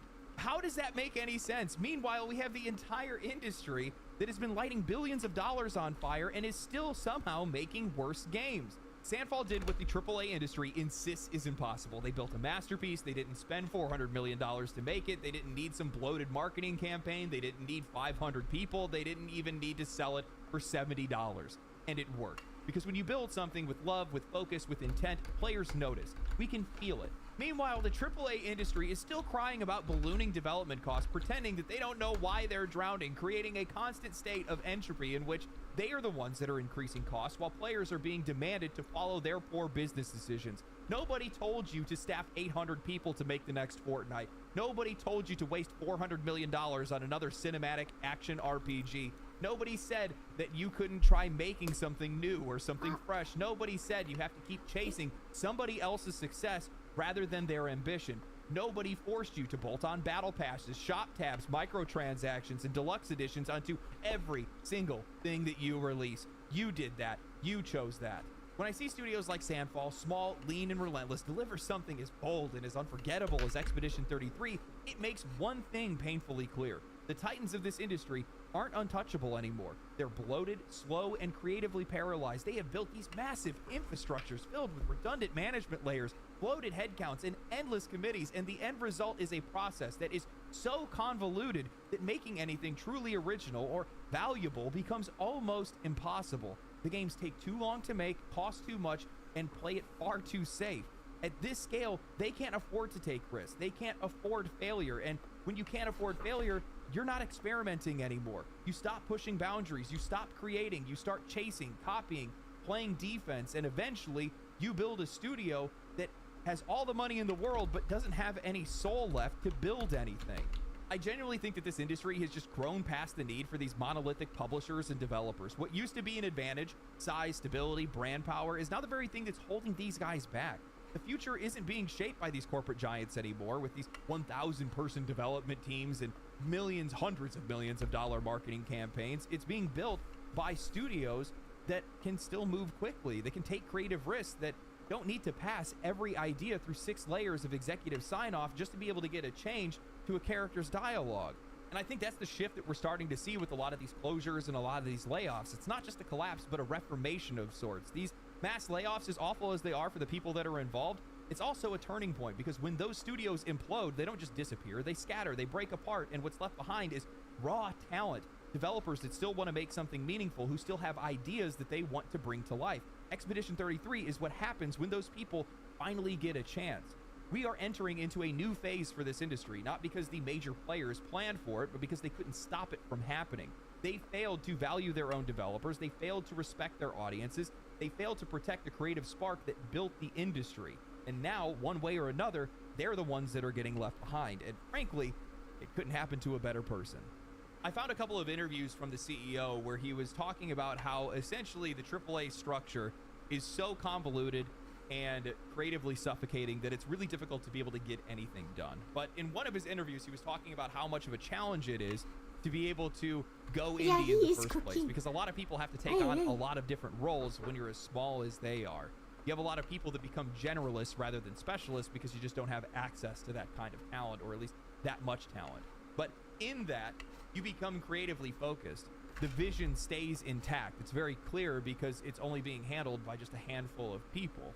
And in that, creativity can thrive, and the budget stays low. Those things are really important. So whatever you dream of, or whatever the game is supposed to be, stays clear the entire time because you're not having to go through 500 people to be able to make something.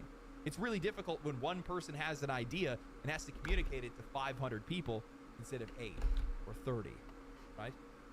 These AAA publishers have tied themselves to copy-paste IP, and they've continued to grow larger and larger in scale year over year, and it's all been for nothing because they keep raising the floor without raising the ceiling, and eventually they're just going to get crushed. That's why we're seeing a lot of the issues that we see today. I can't imagine it feels great to worry about layoffs and studio closures and earnings calls while you're watching indie developers run circles around you, free of expectations, creatively free, being able to do whatever they want, free of any type of constraint, free of these insane budgets. Expedition 33 just got greenlit for its own movie, made by the same people that made the Sonic movie. Wait, what? Meanwhile, EA just laid off 400 people. Oh, whoa, my gosh. Expedition 33 has so much heart. It really does. You can genuinely feel that these developers threw everything they had into this game. And seeing as this is their first game that they made, I cannot wait to see what these guys are going to do after. I haven't finished the game yet. I'm going to be getting to that after I finish this video. I think I need to take a break one of these weeks, maybe not try to release 2 videos, maybe just do 1 instead or something like that. But, you know, we get a lot of good games. We get some great ones. But every once in a while, we get one of those games that just knocks you off your seat. It just takes your breath away. And I've had a lot of breathless moments when I've been playing Expedition 33. And it's great to see these developers get the recognition that they deserve and also see their work rewarded. And I think they're going to continue to be rewarded, to be honest with you. We're going to be seeing them at the Game Awards. I'm going to tell you that right now. Probably even win Game of the Year. Unless Grand Theft Auto wins by default, which I can totally see this industry doing that, sadly. But anyway.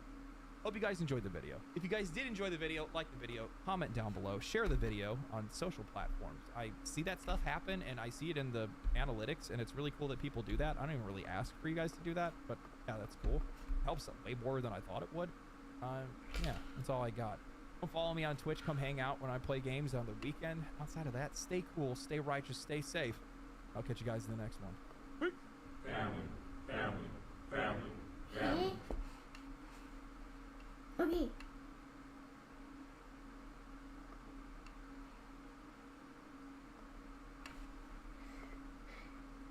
I think I'm feeling kind of tired.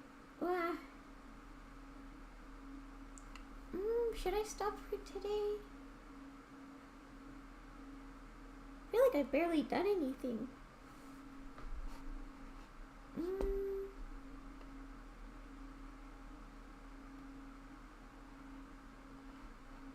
It doesn't look good, but I guess I'm practicing.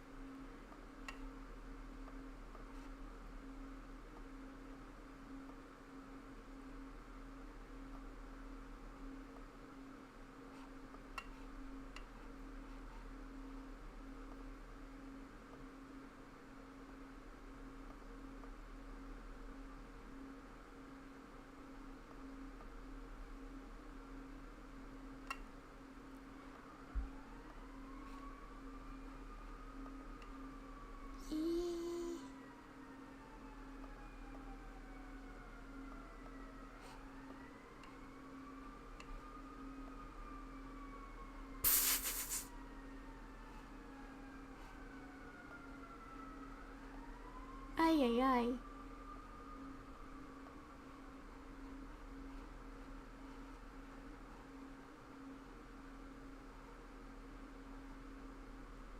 Oh well, I'll figure it out later. Oh, yeah. I hope I did a good job. I hope I'm doing a good job. I don't know. Okay, I'll stop for now.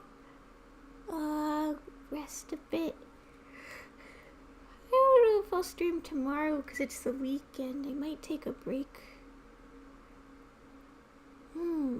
Let's see. Well, thanks for watching. I'll stop streaming now. Okay, wait. I don't have a... Is there a way to add text? I don't think so. Well, pretend I'm writing thank you on the screen. Bye-bye. Hey, thanks for watching. See you next week or tomorrow. I might post... Maybe I'll post on my YouTube thing. I haven't actually used my community tab yet, but I could. Okay. Bye-bye.